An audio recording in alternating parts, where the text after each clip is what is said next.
ଆଜ୍ଞା ଶୁଭୁଛି? ଆଜ୍ଞା ହଁ। ଆଜ୍ଞା ଶୁଭୁଛି ଆଜ୍ଞା। ରାମ ସାହିତ୍ୟ ବା ରାମାୟଣ କାବ୍ୟ ସମ୍ବନ୍ଧୀୟ ବିଶେଷ ଆଲୋଚନା ଅବସରରେ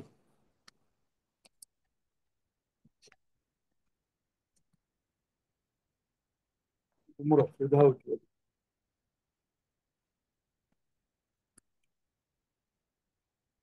ଆଜ୍ଞା ମୋର ଭିଡିଓ ଅନ୍ ଅଛି? ତାର ଅନ୍ ଅଛି ଯେ ବଟ୍ ସେଟା ଚେଞ୍ଜ ହେଇଯାଇଛି, ଟିକେ ସିଧା କରନ୍ତୁ। ବଙ୍କା ହେଇଯାଇଛି ଆମ ଭିଡିଓ ଟିକେ ଅନ୍ କରିଦେବି, ସବୁ ଦେଖିବାକୁ ଆସୁଛନ୍ତି। ଆଜି ରାମ ସାହିତ୍ୟ ବା ରାମାୟଣ କାବ୍ୟ ସମ୍ବନ୍ଧୀୟ ବିଶେଷ ଆଲୋଚନା ଅବସରରେ ମୁଁ ପ୍ରଭୁ ଶ୍ରୀରାମଙ୍କ ଚରଣ ବନ୍ଦନା କରି ଏହି ସାରସ୍ୱତ କାର୍ଯ୍ୟକ୍ରମର ଶ୍ରୀ ଗଣେଶ କରିବାକୁ ଚାହେଁ।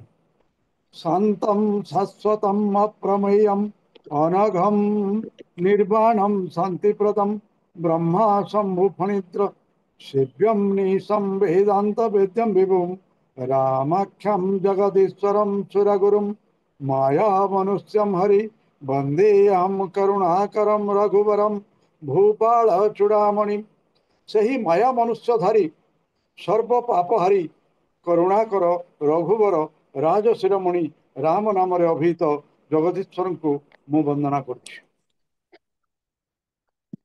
Human potential development trust Bhubaneswar ଦ୍ୱାରା ଆୟୋଜିତ ସଂଯୋଗର 187ତମ ଆଭାସୀ କାର୍ଯ୍ୟକ୍ରମକୁ ଆପଣମାନଙ୍କୁ ସମସ୍ତଙ୍କୁ ସ୍ୱାଗତ ଓ ପ୍ରଣାମ। ଆଜିର ଏହି ଅନୁପମ ସାରସ୍ୱତ ଆୟୋଜନରେ ଆଲୋଚ୍ୟ ବିଷୟ ହେଲା ରାମ ସାହିତ୍ୟ ପରମ୍ପରାରେ ବୈଦେହୀଶ ବିଳାସ। ଆଲୋଚନା କରିବେ ବିଶିଷ୍ଟ ଭଞ୍ଜ ସାହିତ୍ୟର ଜ୍ଞାତା ଡାକ୍ତର ଶୈଳେଶ୍ୱର ନନ୍ଦ ସାର୍, ଆପଣଙ୍କୁ ପ୍ରଣାମ। ଆଜିର ଏହି ସାହିତ୍ୟ ସଭାକୁ ସଞ୍ଚାଳନ କରିବେ ଆମ ସଂଯୋଗର ବରିଷ୍ଠ ସଦସ୍ୟା ଭଉଣୀ ତରୁଣବାଳା ମହାପାତ୍ର ତଥା କାର୍ଯ୍ୟକ୍ରମକୁ ସମାପନ କରିବେ ସଂଯୋଗର ଅନ୍ୟତମ ପ୍ରତିଷ୍ଠାତା ସଦସ୍ୟ ଶ୍ରୀମାନ ରାଜକୁମାର ସୁତାର ଭାଇ। ଆପଣ ଦୁଇ ଜଣଙ୍କୁ ମୋର ପ୍ରଣାମ। ଆମେ ସମସ୍ତେ ଅଳ୍ପ ବହୁତ ଜାଣିଛୁ କବି ସମ୍ରାଟ ଉପେନ୍ଦ୍ର ଭଞ୍ଜ ଅସାଧାରଣ କବିତ୍ୱ ଓ ଗଭୀର ପାଣ୍ଡିତ୍ୟର ଅଧିକାରୀ। ଶବ୍ଦର ସାଗରକୁ ସେ ଲଙ୍ଘିଛନ୍ତି। ରସ, ଅଳଙ୍କାର, ଛାନ୍ଦର ବୈଚିତ୍ର୍ୟ ଓ ବର୍ଣ୍ଣନା ପାଟବରେ ପରିପୂର୍ଣ୍ଣ କବିଙ୍କ ସୃଷ୍ଟି ସମ୍ଭାର।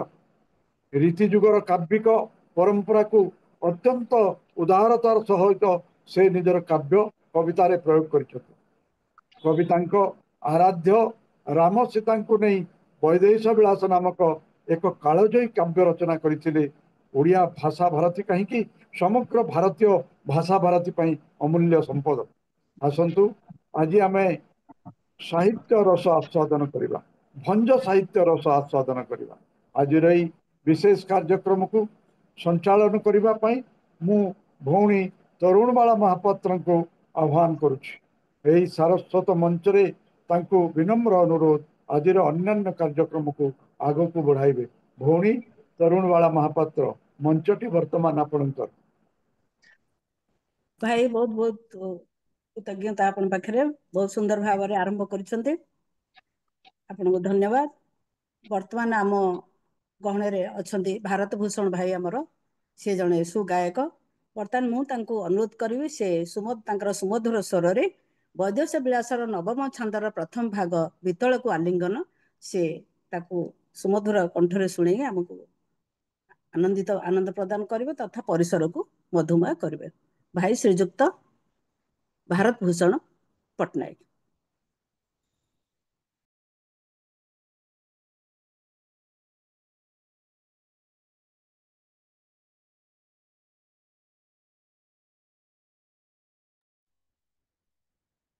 ଭାରତୀ ଭାଇ ଆପଣ ମ୍ୟୁଟ୍ରେ ଅଛନ୍ତି, ଅନମ୍ୟୁଟ୍ କରନ୍ତୁ। ଭାରତୀ ଭାଇ ଆପଣ ମ୍ୟୁଟ୍ ଅଛନ୍ତି? ହଁ ଠିକ ହେଲା ଆଜ୍ଞା। ଜାଣିପାରୁନି ଟିକେ ଏପଟ ସେପଟ ହେଇଯାଉଛି।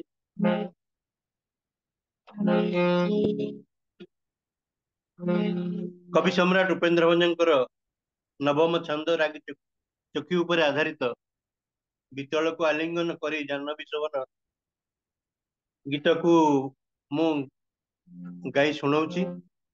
ए अवसर रे संजोगर सभापति संपादक समस्त कर्मकर्ता शुभेच्छु वृंद को मु मोर आंतरिक प्रणाम जनाई आरंभ करुची। वितल को आलिंगन सार शुभुची। हेलो आज्ञा शुभुचे शुभुचे आज्ञा। आज्ञा वितल को आलिंगन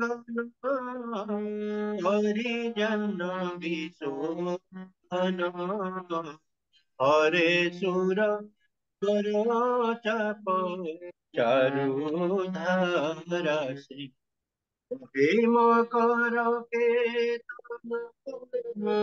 उच्चरती समान उदित होइछि पुरी अशेष रसे दिव्य भगवती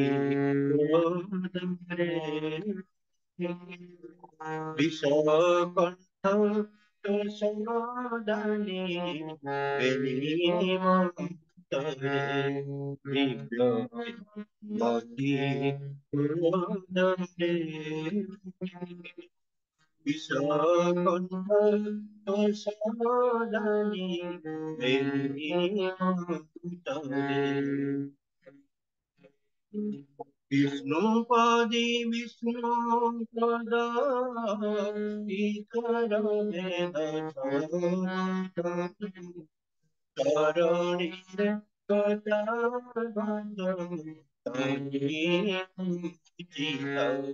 विषाद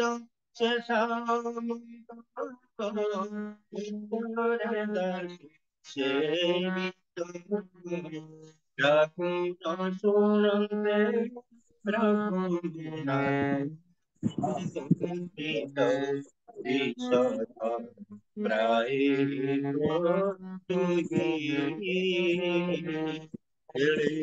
नेत्र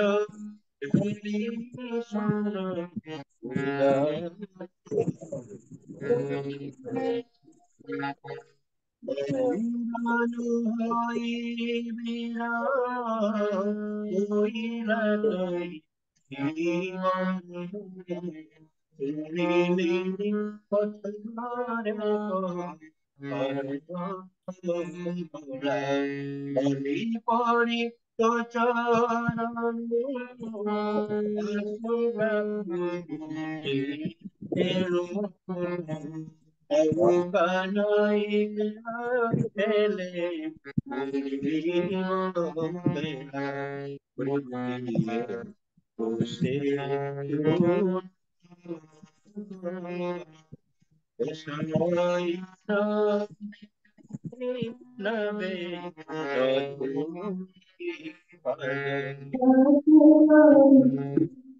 बढ़ाई देले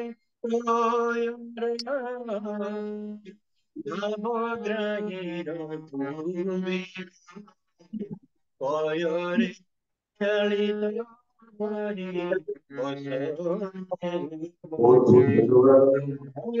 दौत दे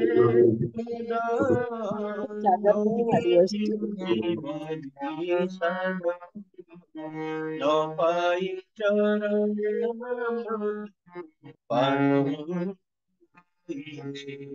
विज्ञानी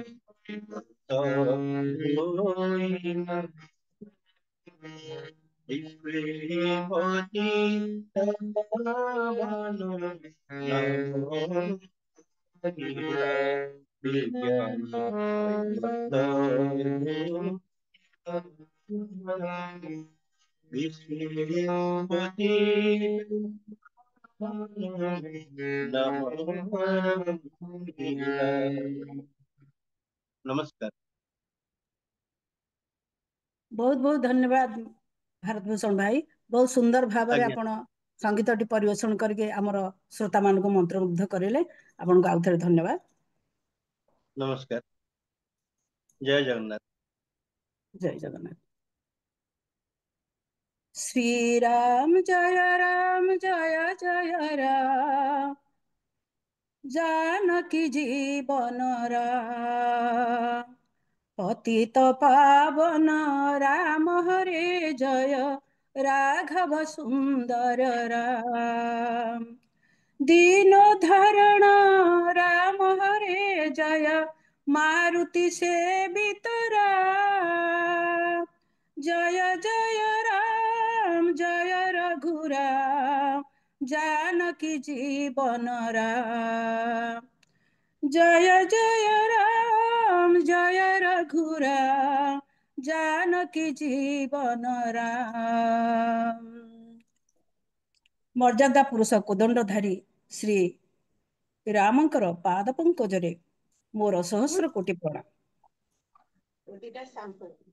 आज पावन संध्यारे संजोगर 187तम आभासी कार्यक्रम आम सहित सहबंधित होइथिबा समस्त ज्ञानी गुणी प्राज्ञ विज्ञ आध्यात्मिक अनुसंधिष्ठु साहित्यानुरागी श्रोता मानकु मोर हार्दिक अभिनंदन शुभेच्छा और शुभकामना।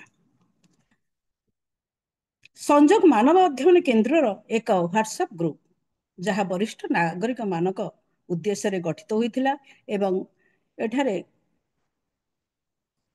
अनेक प्रकार वेबिनार अनुष्ठित हुए जेपरिक स्वास्थ्य संबंधी कृषि विषयक आध्यात्मिक भित्तिक संगीत आसर कविता पाठ इत्यादि इत्यादि प्रवीण भाई भौणी द्वारा केतेबेले कार्यक्रम हुए एवं अन्य केतेबेले आमे बाहर अतिथि मानक मध्य आमंत्रित करिथौ आलोचना पाई। आम परि वरिष्ठ नागरिक माने घर भितर रहिकरी घरे बसिकरी मध्य आमे बहुत कथा तथ्य जानि पारुछु ए वेबिनार माध्यम रे।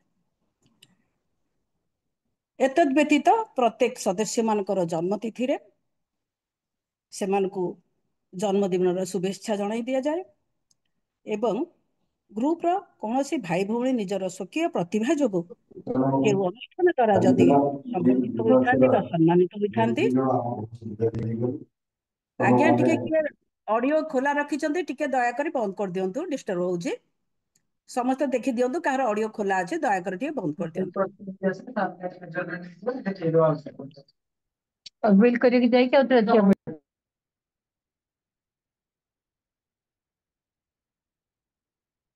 जदि आमर कोनोसी भाई भौणी निजर स्वकीय प्रतिभा जोगु के अनुष्ठान द्वारा संवर्धित कि सम्मानित हुअंती ताहले तांकु आमे आमर ये संजोग परिवार रे एठारे मध्य पुनश्च तांकु आमे संवर्धित करिथाउ। ए सब कार्यर प्रच्छद पटरे जे माने रहिछन्ती से माने हेले आमर मानव अध्ययन केन्द्र प्राण प्रतिष्ठाता आम समस्तिंकर प्रिय डॉक्टर हरप्रसन्न दास महोदय संजोग व्हाट्सएप ग्रुप रो सुदक्ष बिंधाणी श्रीजुक्त राजकुमार सुतार महोदय एवं आम संजोग परिवार एवं एहाको संचालन करुवा श्रीजुक्त विभूतिभूषण पाणिग्राही भाई ये समस्त को मु आम संजोग व्हाट्सएप ग्रुप परिवार तरफ कृतज्ञता जनाऊे। आज आमर अहोभाग्य आमे सेहीपरि एक जड़े अनुपम साहित्यिक तथा आध्यात्मिक आलोचना शुणा जाऊे जार शीर्षक रही राम साहित्य परंपरा रे वैदेहिश विलास। रीतिजुगर प्रसिद्ध कवि कवि मानकर कवि कवि सम्राट उपेन्द्र भंजकर प्रसिद्ध कालजयी काव्य वैदेहिश विलास जहाँ एक छंद काव्य एवं रामायण कथावस्तु उपरे पर्यवसित तारि उपरे आलोचनाटी आज हेबो। तेबे उपेन्द्र भंजकर अन्यान्य काव्याकृति मध्य रही कोटि ब्रह्मांड सुंदरी लावण्यवती रसपंचक प्रेम सुधानिधि इत्यादि इत्यादि से जो राजवंश रे जन्म होते पिता एवं पितामह से माने शाक्त संप्रदायर थिले मातृशक्ति को से मातृशक्तिर उपासक थिले मात्र उपेन्द्र भंज रामतारक मंत्र प्राप्त हुई राम को विषय लिखिया पई सक्षम हेले। तांकर प्रत्येकटी काव्य छंद संगीत समय से समर श्रोतांक पई अत्यंत मनमुग्धकर थिला। सेथिपई यथार्थरे गोपबंधु कहिथिले ଗାଏ ତୁମ ଗୀତ ସଭାରେ ପଣ୍ଡିତ, ଗାଏ ତୁମ ଗୀତ ସଭାରେ ପଣ୍ଡିତ, ପଥପ୍ରାନ୍ତେ ହୃଷ୍ଟ ମନା, ବିଲେ ଗାଏ ଚଷା ଅନ୍ତପୁରେ ଯୋଷା, ନୃତ୍ୟ ରଙ୍ଗେ ବାରଙ୍ଗନା। ତେବେ ବୈଦସ୍ୟ ବିଳାସର ଏକ ବିଶେଷ ଚମତ୍କାରିତା ହେଲା ସମଗ୍ର ଛାନ୍ଦଟି ଆଦ୍ୟ ଅକ୍ଷର ବରେ ଲେଖା ହୋଇଛି। ପୁନଶ୍ଚ ବୈଦେଶ୍ୟ ବିଳାସର ପ୍ରତିଟି ଅକ୍ଷରର ମଧ୍ୟ ଏକ ସ୍ୱତନ୍ତ୍ର ଅର୍ଥ ରହିଛି, ଯେମିତିକି ବୈରେ ବୈଶିଷ୍ଟ୍ୟମୟୀ ବୈଦେହୀ, ଦେରେ ଦେବୋତ୍ତମ ରାଘବ, ହିରେ ହିତାଦର୍ଶ ଓ ମର୍ଯ୍ୟାଦା, ସରେ ଶବ୍ଦ ଓ ସଂଳାପ, ବିରେ ବିଚିତ୍ର ବ୍ୟକ୍ତିତ୍ୱ, ଳାରେ ଲାବଣ୍ୟମୟ ପ୍ରକୃତି ଏବଂ ସରେ ସରସ ଓ ସଙ୍ଗୀତ। ଏ ହେଉଛି ବୈଦେଶ୍ୟ ବିଳାସର ଅନ୍ୟ ଏକ ତାତ୍ପର୍ଯ୍ୟ। ତେବେ ଏହି ସୁନ୍ଦର ଛନ୍ଦମୟ ରସାଣିତ ରାମକଥା ରସବାହିନୀ ଯାହାଙ୍କ ମୁଖରୁ ଆମେ ଆଜି ଶୁଣିବା, ସେ ଜଣେ ଅସାମାନ୍ୟ ବ୍ୟକ୍ତିତ୍ୱର ଅଧିକାରୀ, ପ୍ରଚଣ୍ଡ ପ୍ରବକ୍ତା, ଏକାଧାରରେ ଜଣେ ସୁନାମଧନ୍ୟ ଚିକିତ୍ସକ, ଜଗନ୍ନାଥ ସଂସ୍କୃତିର ଗବେଷକ, ଭଞ୍ଜ ସାହିତ୍ୟର ବିଶିଷ୍ଟ ଭାଷ୍ୟକାର, ଯଶସ୍ୱୀ ସାହିତ୍ୟିକ ଏବଂ ନାଟ୍ୟକାର। ସେ ହେଉ ଅନ୍ୟ କେହି ନୁହନ୍ତି, ସେ ହେଲେ ଡାକ୍ତର ଶୈଳେଶ୍ୱର ନନ୍ଦ ମହୋଦୟ।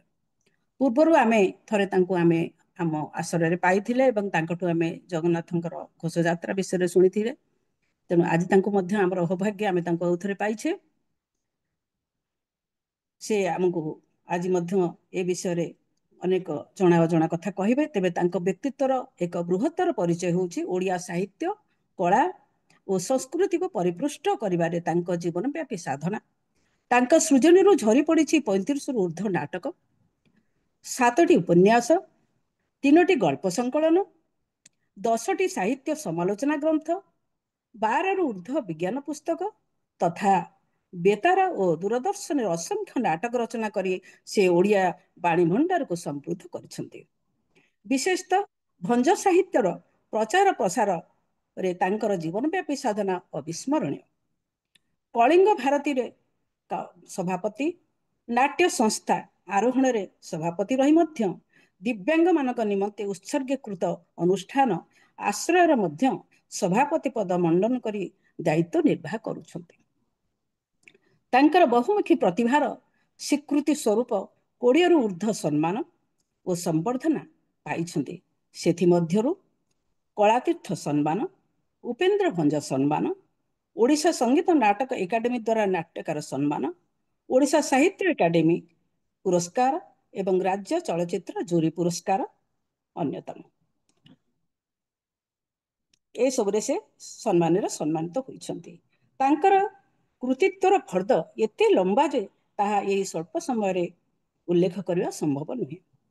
ପେଶାରେ ଜଣେ ଡାକ୍ତର, କିନ୍ତୁ ନିଶାରେ ତାଙ୍କର ସାହିତ୍ୟ ସର୍ଜନା, ଆଧ୍ୟାତ୍ମିକ ଅନୁସନ୍ଧିତ୍ସୁ ଏବଂ ଗବେଷଣା, ତାଙ୍କ ପରି ଜଣେ ସୁବକ୍ତା, ପ୍ରଚଣ୍ଡ ଜ୍ଞାନର ଅଧିକାରୀ, ଆଜିର ଆଲୋଚକ।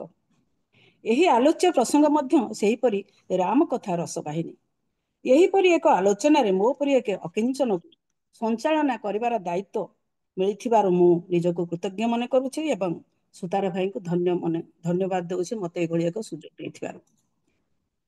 ତେବେ ଆମେ ବର୍ତ୍ତମାନ ଆଉ ସମୟ ନଷ୍ଟ ନ କରି ଆମେ ଡକ୍ଟର ଶୈଳେଶ୍ୱର ନନ୍ଦଙ୍କ ପାଖରୁ ଆମେ ବହୁତ କଥା ଶୁଣିବା।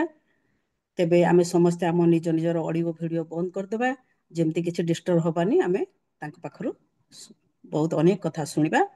ତେଣୁ ସମସ୍ତଙ୍କୁ ଆଉ ଥରେ ଅନୁରୋଧ, ସମସ୍ତେ ନିଜ ନିଜ ଅଡ଼ିଓ ଭିଡ଼ିଓଟେ ବନ୍ଦ ଅଛି ବୋଲି ଟିକେ ମଝିରେ ମଝିରେ ଦେଖିଦେଉଥିବେ, କାହିଁକିନା ମଝିରେ ମଝିରେ ବହୁତ ଡିଷ୍ଟର୍ବାନ୍ସ ହେଉଛି। ବର୍ତ୍ତମାନ ମୁଁ ଅନୁରୋଧ କରିବି ଡକ୍ଟର ଶୈଳେଶ୍ୱର ନନ୍ଦ ମହୋଦୟଙ୍କୁ, ବର୍ତ୍ତମାନ ମଞ୍ଚଟି ତାଙ୍କୁ ମୁଁ ଆମନ୍ତ୍ରଣ କରୁଛି। ଆଜ୍ଞା ନମସ୍କାର।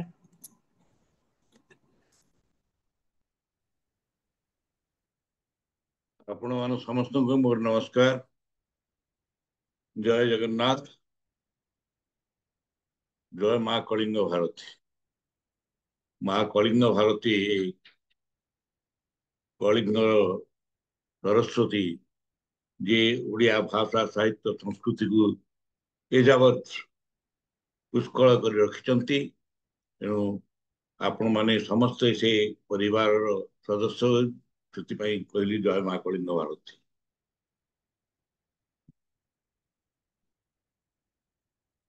ଆଜି ଅତ୍ୟନ୍ତ ଆନନ୍ଦର ବିଷୟ, ସଂଯୋଗରେ ଏ ଆସରରେ ମୁଁ ଆପଣମାନଙ୍କ ସହିତ ଯୋଗଦାନ କରିଛି।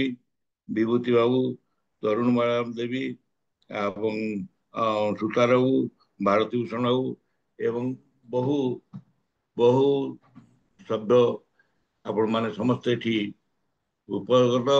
ଅତି ଆନନ୍ଦର ବିଷୟ ଯେ ଓଡ଼ିଆ ସାହିତ୍ୟ ଏବଂ ତା ଦେହରେ ଭଞ୍ଜ ବିଷୟରେ ଶୁଣିବା ପାଇଁ ଆପଣ ମାନେ ଆଗ୍ରହୀ। ଅନେକ ମତେ ପଚାରିଥିଲେ ଆପଣ ଏ ପ୍ରକାର ବିଷୟବସ୍ତୁ କାହିଁକି ନେଲେ। ମୁଁ ତାଙ୍କୁ କହିଥିଲି ଯେ ଓଡ଼ିଆ ସାହିତ୍ୟ ଯଦି ସମୃଦ୍ଧ ହେଇଥାଏ, ଓଡ଼ିଆ ସଂସ୍କୃତି ଯଦି କାହାକୁ ନେଇ ଗର୍ବ କରେ ସେ ହଉଛି ଜଗନ୍ନାଥ। ଓଡ଼ିଆ ସାହିତ୍ୟ ଯଦି କାହାକୁ ନେଇ ଗର୍ବ କରେ ସେ ହଉଛନ୍ତି ଭୂପେନ୍ଦ୍ର ଭଞ୍ଜ।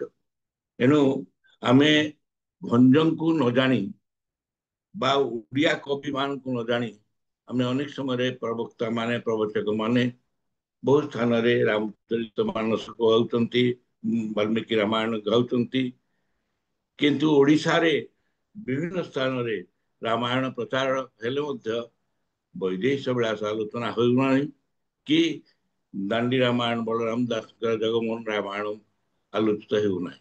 ଦୁଃଖର ବିଷୟ, ଅତି ପରିତାପ ବିଷୟ। କାରଣ ଆମେ ନିଜ ଭାଷାର କବି ଯୋଉମାନେ କୌଣସି ଗୁଣରେ ନ୍ୟୁନ ନୁହନ୍ତି ତାଙ୍କୁ ଜାଣୁନା।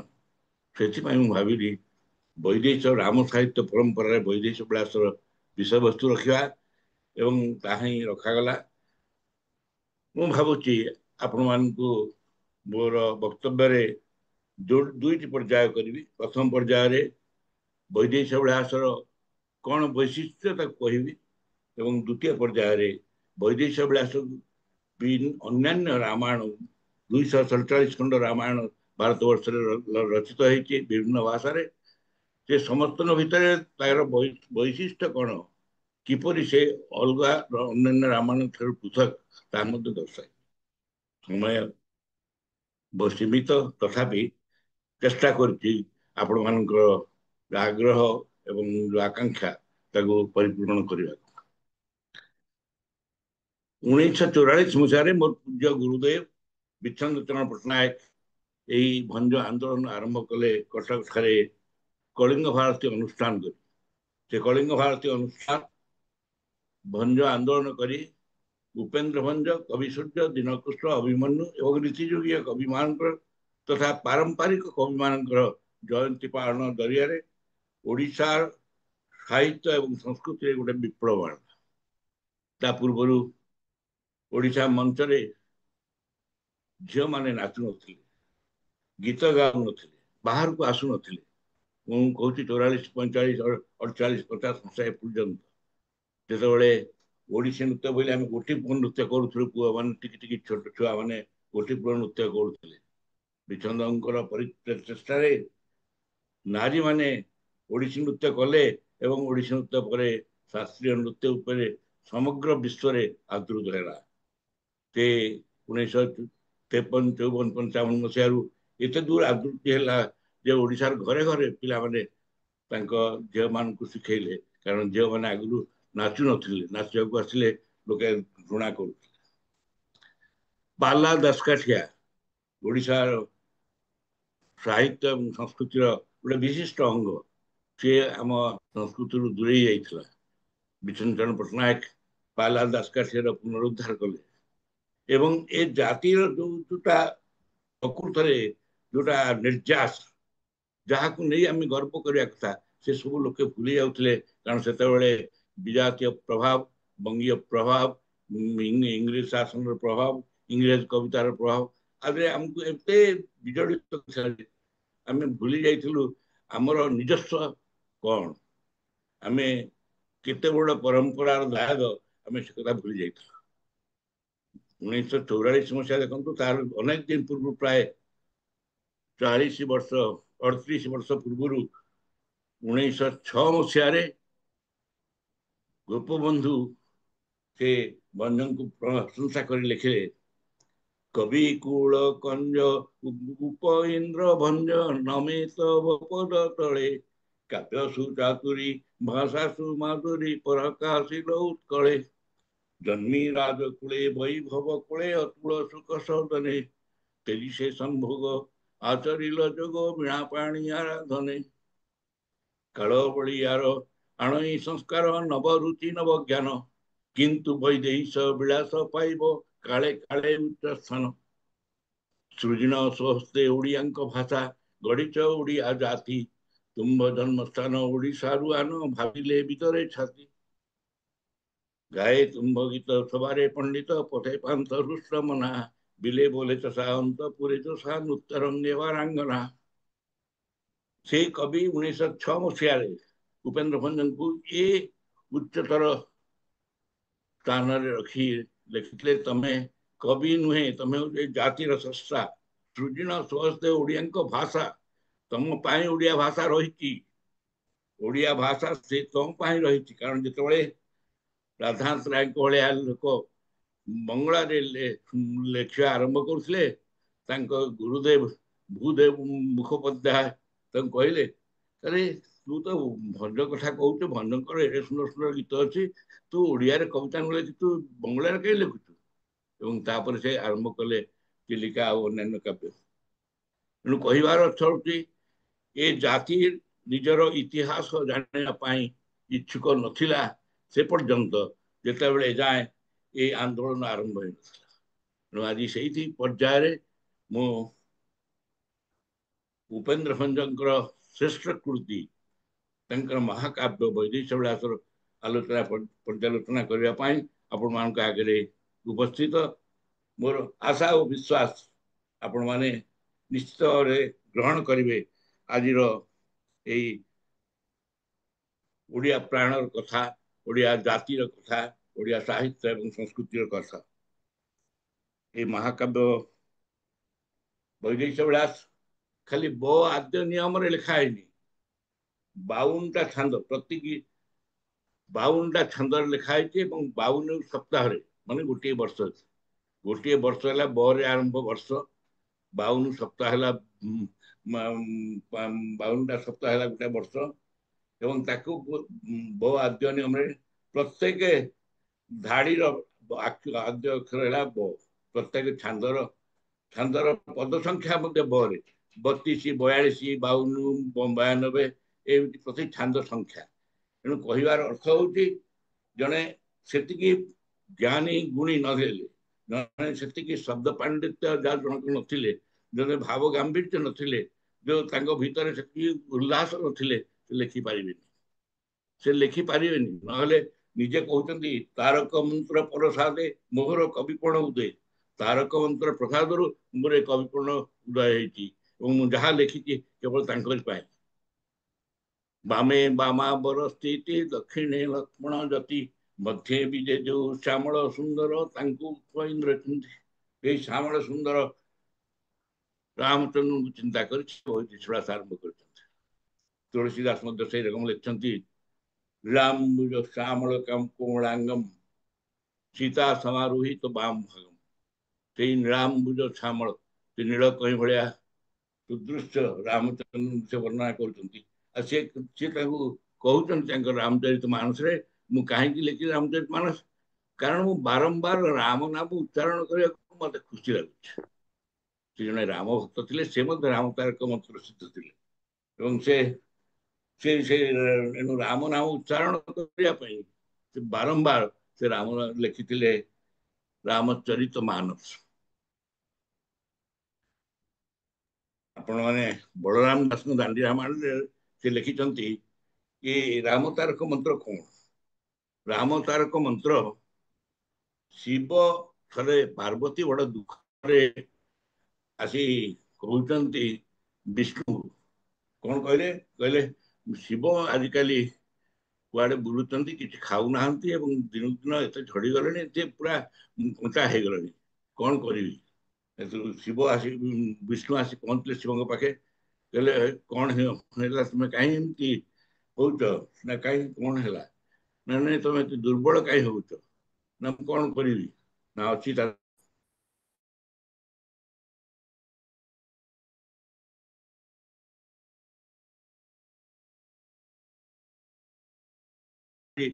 पुणे निजर दैनंदिन कार्य कले एक कथा निजे दांडी रामायण दास लिखते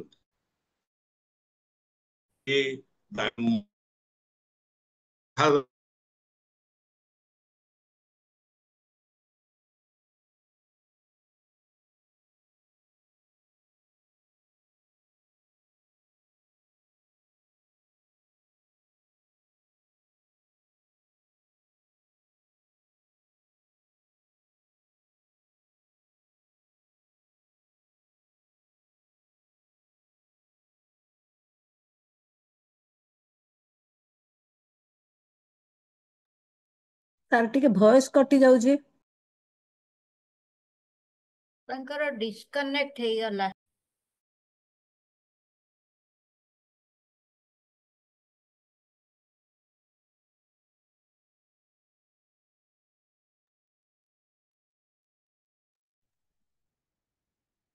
ଆଉ ଥରେ ଜଗନ୍ନାଥ ଦାସ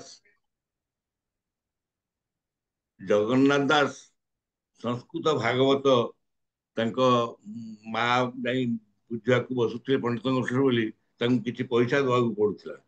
ଏଣୁ ସେ ବଡ ବ୍ୟସ୍ତ ହେଇ କହିଲେ, ବାପାରେ ତୁ ସଂସ୍କୃତ ଭାଗବତକୁ ଓଡ଼ିଆରେ ଲେଖିପାରିବୁ ନାହିଁ। ଏଣୁ ସେ ଓଡ଼ିଆରେ ଲେଖିଲେ ଏବଂ ଭାଗବତ ନିଜେ ବସି ଲୋକମାନଙ୍କୁ ପଢେଇଲେ। ଠିକ ସେମିତି ଆମେ ସଂସ୍କୃତର ସମସ୍ତ ରାମାୟଣ ଗ୍ରନ୍ଥକୁ ପାଠ କରିଛନ୍ତି ଉପେନ୍ଦ୍ର ଭଞ୍ଜ। ତାକୁ ଓଡ଼ିଆରେ ସେ ନିଜେ ଲେଖି ବସିଲେ ବୈଦେହୀଶ ବିଳାସ। ଆପଣ ଦେଖନ୍ତୁ ସେ ବ୍ୟାସଙ୍କ ଆଧ୍ୟାତ୍ମ ରାମାୟଣ ପଢିଛନ୍ତି, ହନୁମାନଙ୍କ ମହାନାଟକ ପଢିଛନ୍ତି, ସେ କାଳିଦାସଙ୍କ ରଘୁବଂଶ ପଢିଛନ୍ତି, ଭୋଜରାଜଙ୍କର ଚମ୍ପୁ ଓ ରାମାୟଣ ପଢିଛନ୍ତି। ଏ ସମସ୍ତ ରାମାୟଣ ପଢି ସାରିଲା ପରେ ବଳରାମ ଦାସଙ୍କ ଦାଣ୍ଡି ରାମାୟଣ ମଧ୍ୟ ପଢିଛନ୍ତି ଏବଂ ତାପରେ ଲେଖୁଛନ୍ତି ବୈଦେହୀଶ ବିଳାସ। କହୁଛନ୍ତି ଆକାଶରେ ଯେତେ ବଡ ବଡ ଜ୍ୟୋତିଷ ମାନେ ଥିଲେ ବି ଜୁଳୁଜୁଳିଆ ପୋକ ବେଳେ ବେଳେ ରାତି ଅନ୍ଧାରରେ ଆମକୁ ବାଟ ଦେଖାଏ। ଠିକ ସେମିତି ମୁଁ ବୈଦେହୀଶ ବିଳାସ ଲେଖିକିରି ଟିକିଏ ଆଲୋକ ପ୍ରଦାନ କରୁଛି, ଯାହା ଅନ୍ୟମାନଙ୍କୁ ଉଦ୍ବୁଦ୍ଧ କରିବ। ପ୍ରକୃତରେ ସେ ମହାକବି ଏ ମହାକାବ୍ୟ ରଚନା କରି ଓଡ଼ିଶାର ଭାଷା ସାହିତ୍ୟକୁ ବହୁ ଉଚ୍ଚକୁ ନେଇଯାଇଛନ୍ତି। ସଂସ୍କୃତ ଭାଷାର ସମତୁଲ କରିପାରିଛନ୍ତି। ନହେଲେ ଏତେ ଶବ୍ଦ ଜ୍ଞାନ ଆଉ କୌଣସି କବିଙ୍କ ପାଖରେ ନଥିଲା। ନହେଲେ ନିଜର ଶବ୍ଦର ଅର୍ଥ ଜାଣିବା ପାଇଁ ଗୋଟାଏ ଅଭିଧାନ ଲେଖିଲେ, ପ୍ରଥମ ଓଡ଼ିଆ ଅଭିଧାନ ଗୀତାଭିଧାନ, ଗୀତରେ ସେ ଅଭିଧାନ ଲେଖା ହେଲା ତାଙ୍କ ଶବ୍ଦର ଅର୍ଥ ଜାଣିବା ପାଇଁ। ଏଣୁ କୁହାଯାଏ ଉପେନ୍ଦ୍ର ଭଞ୍ଜ 30,000 ନୂଆ ସବୁ ଓଡ଼ିଆ ଶବ୍ଦ ସଂଯୋଜିତ କରିଛନ୍ତି ତାଙ୍କ କାବ୍ୟରେ। ତା ପୂର୍ବରୁ ଯୋଉ କାବ୍ୟ ନଥିଲା ଯୋଉ ଶବ୍ଦ ସବୁ, ଏ ଶବ୍ଦ ସବୁ ସଂସ୍କୃତରୁ ଆଣି ବିଭିନ୍ନ ଦେଶର ଭାଷାରୁ ଆଣି ସେ ତାକୁ ସଂଯୋଗ କରିଛନ୍ତି। 30,000 ନୂଆ ଶବ୍ଦ ଓଡ଼ିଆ ଭାଷା କୋଷରେ ସେ ସଂଯୋଗ କରିଛନ୍ତି। ଏଣୁ ଏ ହେଲା ଉପେନ୍ଦ୍ର ଭଞ୍ଜ। ଏଣୁ ଉପେନ୍ଦ୍ର ଭଞ୍ଜଙ୍କର ବୈଦେହୀଶ ବିଳାସର ପ୍ରଥମ କଥା ଦେଖାଯାଉ ନାମକରଣ। ନାମକରଣ ସେ ବୈଦେହୀଶ ବିଳାସ କାହିଁ ରଖିଲେ? ସେ ରାମାୟଣ ଅନ୍ୟମାନେ ଲେଖିଲେ, ଏ ରାମାୟଣ ଲେଖିଲେ ନାହିଁ, ରାମଚରିତ ଲେଖିଲେ ନାହିଁ, ଲେଖିଲେ ବୈଦେହୀଶ ବିଳାସ। ବୈଦେହୀ ଏଠି ସବୁଠାରୁ ବଡ ପ୍ରାଧାନ୍ୟ ଲାଭ କରିଛନ୍ତି। ବୈଦେହୀ ହେଲେ ସୀତା, ବୈଦେହୀ ଏବଂ ତାଙ୍କର ଈଶ, ବୈଦେହୀଶ ତାଙ୍କର ବିଳାସ, ସୀତା ରାମଙ୍କର ବିଳାସ। ଆପଣମାନେ କହିବେ ଏ ଭାରତୀୟ ଆର୍ଯ୍ୟ ପରମ୍ପରାରେ ଯେମିତି ସୀତା ରାମ, ରାଧା କୃଷ୍ଣ ଏଇ ହେଉଛନ୍ତି ଭାରତର ଆଦର୍ଶ। ଅନେକ ସମୟରେ ବହୁତ ଲୋକ ରାଧାକୁ ବହୁତ ଭୁଲ ବୁଝନ୍ତି ଏବଂ ଆମ ପରମ୍ପରାରେ ମଧ୍ୟ ରାଧା ବୋଲି ସେ ମାଇଁ କହିଏ କୃଷ୍ଣଙ୍କୁ ଜଣେ ଆମେ ସାଙ୍ଗମାନେ ଯେତେବେଳେ କହୁଥିଲେ, ଆରେ କୃଷ୍ଣଟା କିରେ, ମାନେ ରସିକଟା ନା, ସେ ହଉଛନ୍ତି ପ୍ରେମର ସ୍ୱରୂପ। କୃଷ୍ଣଙ୍କର ଆହ୍ଲାଦିନୀ ଶକ୍ତି ହେଲେ ରାଧା। ଗୋଲୋକ ଧାମରେ ନିଜେ କୃଷ୍ଣ ଏକୁଟିଆ ବସିଥିଲେ, ବଡ ବ୍ୟସ୍ତ ଲାଗିଲା। ସେ ନିଜ ଅଙ୍ଗରୁ, ନିଜର ବାମ ଅଙ୍ଗରୁ ସୃଷ୍ଟି କଲେ ରାଧାଙ୍କୁ ଏବଂ ତାଙ୍କ ସାଙ୍ଗେ ବସି ପଶା ଖେଳିଲେ। ଏ କେବଳ ସେତିକି ନୁହେଁ, ତାଙ୍କ ସହିତ ସମୟ ବିତେଇବାକୁ, ଜୀବନ ବିତେଇବାକୁ ସେ ବ୍ରହ୍ମାଙ୍କୁ ଆହ୍ୱାନ କଲେ ଏବଂ ବ୍ରହ୍ମା ତାଙ୍କୁ ବିବାହ କରାଇଛନ୍ତି ରାଧାଙ୍କ ସହିତ। ଏକଥା ବ୍ରହ୍ମ ବୈବର୍ତ ପୁରାଣରେ ଅଛି। ଏଣୁ ରାଧାକୃଷ୍ଣଙ୍କର ପ୍ରେମକୁ ଏତେ ସାମାନ୍ୟ ପ୍ରେମ ଭାବିବା ଅନୁଚିତ। ତାହା ଏକ ପ୍ରକୃତରେ ଗୋଟେ ନୈସର୍ଗିକ ପ୍ରେମ। ଠିକ ସେମିତି ସୀତାରାମଙ୍କର ପ୍ରେମ ଏକ ନୈସର୍ଗିକ ପ୍ରେମ। ଆଜି ଆପଣମାନେ 187ତମ ଯୋଉ କରୁଛନ୍ତି, 187, 1, 8, 7 ମିଶିଲେ କେତେ? 1, 8, 9, 9, 7, 16। ଆପଣ ରାମ କୃଷ୍ଣ ହେଲେ 16 କଳା ବିଶିଷ୍ଟ। ଏ 16 କଳା ମାନେ ଅବତାର ମାନଙ୍କର ଗୋଟିଏ ଗୋଟିଏ କଳା, କିନ୍ତୁ ଅବତାରୀ ପୁରୁଷ ତାଙ୍କର 16 କଳା। ଏଣୁ ଏ 16 କଳାର ଯୋଗ ଆଜି ମୋ ଭାଗ୍ୟରେ ଥିଲା, ଯୋଉଠି ରାମଙ୍କ କଥା ଆପଣମାନଙ୍କ ଆଗରେ କହିବାକୁ ମୋର ମତେ ସୁଯୋଗ ମିଳିଛି। ଆପଣମାନେ ଶୁଣି ଶୁଣି ଆଶ୍ଚର୍ଯ୍ୟ ହେବେ। ଏଇ ବୈଦେଶିକ ବିଳାସ ରଚନା କରି ସେ ନିଶ୍ଚିତ ଭାବରେ କାହିଁକି କହିଲେ ବୈଦେଶିକ ବିଳାସ ବିଳାସ କାହିଁକି କହିଲେ? ସେ କହିଲେ ଯେ ମୁଁ ଲେଖୁଛି ମୋର ପାଠକ ମାନଙ୍କୁ ଆନନ୍ଦ ଦେବାକୁ। ରାମ ସୀତାଙ୍କର ମଧୁର ଜୀବନର କାହାଣୀ ସେ ଲୋକମାନଙ୍କୁ ଆନନ୍ଦ ଦଉ। ଦୁଃଖ ଏଠି ନାହିଁ, ଏଠି ଦୁଃଖ ନାହିଁ। ଯୋଉ ଦୁଃଖ ଅଛି ସେ ସାମୟିକ। କାରଣ ସେ ଜାଣିଛନ୍ତି ରାମ ଆସିଛନ୍ତି ରାବଣକୁ ମାରିବାକୁ। ତେଣୁ ରାମଙ୍କୁ ଜଣେ ମର୍ଯ୍ୟାଦା ପୁରୁଷୋତ୍ତମ ଶ୍ରୀରାମଙ୍କୁ ତାଙ୍କୁ ଗୋଟେ ମଣିଷ ସ୍ତରକୁ ଆଣି ମଣିଷର ଭିତରେ ଗୋଟେ ମର୍ଯ୍ୟାଦା ସୃଷ୍ଟି କରି ତାକୁ ଗୋଟେ ପୁରୁଷୋତ୍ତମ କରିଛନ୍ତି। ସେ ଲୀଳା ପୁରୁଷୋତ୍ତମ ହେଲେ ଶ୍ରୀକୃଷ୍ଣ, ମର୍ଯ୍ୟାଦା ପୁରୁଷୋତ୍ତମ ହେଲେ ଶ୍ରୀରାମ। ତେଣୁ ସେ ତାଙ୍କ କହିଲେ ବୈଦେହୀଶ ବିଳାସ। ବିଳାସର ଅର୍ଥ ହେଲା ଆନନ୍ଦ। ଚାରିକಡೆ ଖାଲି ଆନନ୍ଦ ହିଁ ଆନନ୍ଦ। ସେ ତାଙ୍କ ଦୁଃଖ ଭିତରେ ବି ସେ ଆନନ୍ଦ, ତାଙ୍କ ଶୋକ ଭିତରେ ବି ଆନନ୍ଦ, ତାଙ୍କର ମୃତ୍ୟୁ ଭିତରେ ବି ଆନନ୍ଦ। କହିବି ଆପଣଙ୍କୁ ଧୀରେ ଧୀରେ, କାରଣ ଆନନ୍ଦ ତାଙ୍କର ସବୁଠି। ଛୋଟ ଛୁଆଟି ଜନ୍ମ ହୋଇଛନ୍ତି, ଯେତେବେଳେ ରାମ ଲକ୍ଷ୍ମଣ ଭରତ ଶତ୍ରୁଘ୍ନ ଜନ୍ମ ହେଲେ, ଯେତେବେଳେ 2-3 ବର୍ଷ 5 ବର୍ଷ ଭିତରେ ସେ ଠୁକୁ ଠୁକୁ ଚାଲୁଛନ୍ତି। ତାକୁ ଲେଖୁଛନ୍ତି ବାଡ଼ ଧରି ଯିବା ଶୋଭା କେବା କହିବ, ବଡ କବି ଯାଇ ମୁକ ହୋଇ ରହିବ। ବଡ କବି ହେଲେ ବ୍ରହ୍ମା। ବ୍ରହ୍ମା ବି ମୁକ ପାଲଟି ଯାଉଛନ୍ତି। ସେ ତାଙ୍କ ଯୋଉ ଠୁକୁ ଠୁକୁ ଚାଲି ଦେଖିବାକୁ। ଗୋଟେ ଛୋଟ ଛୁଆଟେ ଠୁକୁ ଠୁକୁ ଚାଲିଲା ବେଳେ କି ଆନନ୍ଦ, ସେ ଆନନ୍ଦ ହିଁ ବାଣ୍ଟୁଛନ୍ତି। ସେ ଆନନ୍ଦ ହିଁ ବାଣ୍ଟୁଛନ୍ତି। ତାର ପୂର୍ବରୁ ତାଙ୍କ ଜନ୍ମ ବୃତ୍ତାନ୍ତ ଲେଖିବାକୁ ଯାଇ ଉପେନ୍ଦ୍ର ଭଞ୍ଜ କହିଛନ୍ତି, ଯେତେବେଳେ ରାବଣ ଅତିଷ୍ଠ କଲା, ସମସ୍ତଙ୍କୁ ଯନ୍ତ୍ରଣା ଦେଲା, ଦେବତା ମାନେ ଅତିଷ୍ଠ ହେଲେ, ସମସ୍ତେ ଦେବତାଗଣ ଧରଣୀ ସହ ଯାଇ ପହଞ୍ଚିଲେ କ୍ଷୀରସାଗର ପାଖରେ। କ୍ଷୀରସାଗର ପାଖରେ ପହଞ୍ଚିକି ଡାକିଲେ, ହେ ପ୍ରଭୁ ରକ୍ଷା କର। ସେ ବଶୀଭୂତ ହେଲେ ଆସି ଗରୁଡ ସ୍କନ୍ଧର। ସେ ଆସିକି ଗରୁଡ ପହଞ୍ଚିକି କହୁଛନ୍ତି ତମେ କାହିଁକି? କହୁଛନ୍ତି, ହେ ବ୍ରହ୍ମା, ତମେ ତ ଜାଣିଥିଲ ରାକ୍ଷସ ମାନେ ଏତେ ପ୍ରତିହିଂସା ପରାୟଣ, ତାଙ୍କୁ ଏତେ ବର କାହିଁ ଦଉଥିଲ? ଏଡେ ବଡ ବର କାହିଁ ଦଉଥିଲ?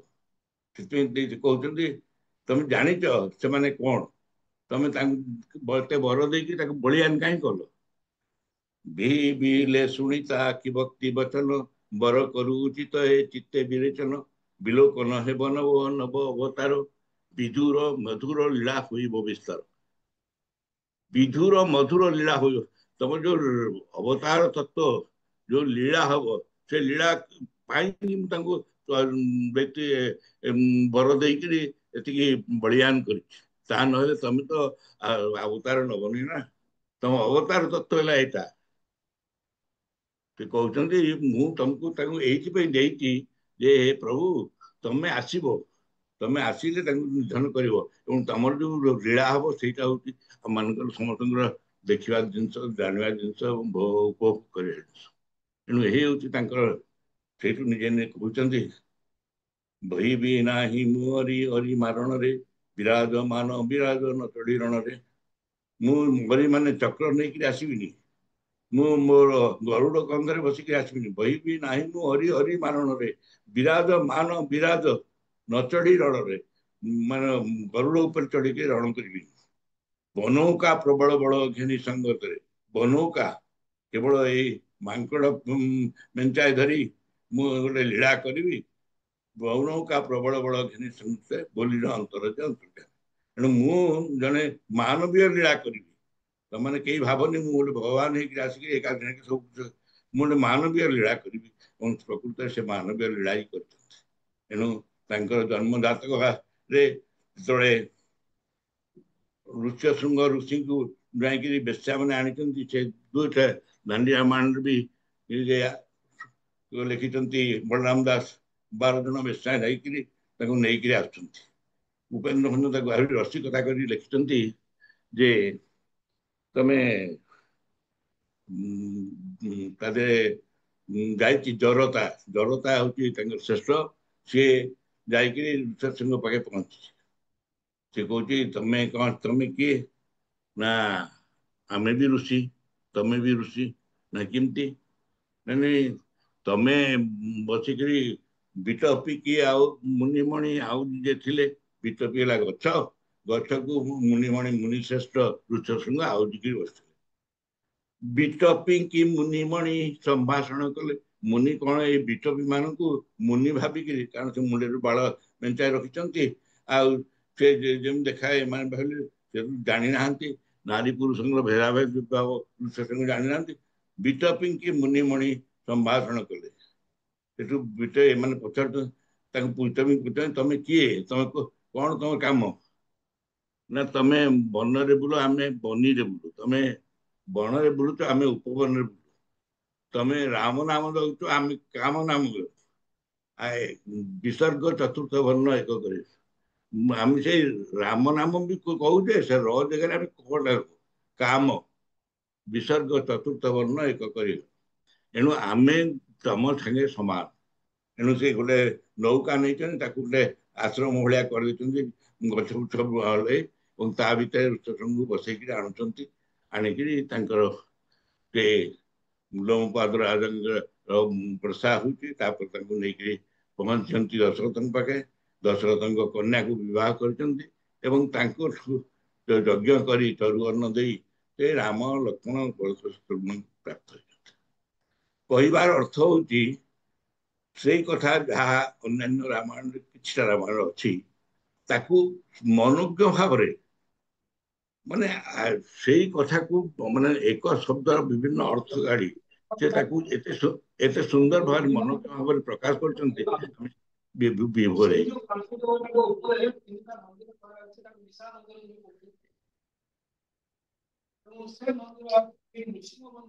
ଦ୍ୱିତୀୟ କଥା ହେଲା ସେ ଉତ୍ତର ରାମଚରିତ ଲେଖିଲେ ନାହିଁ।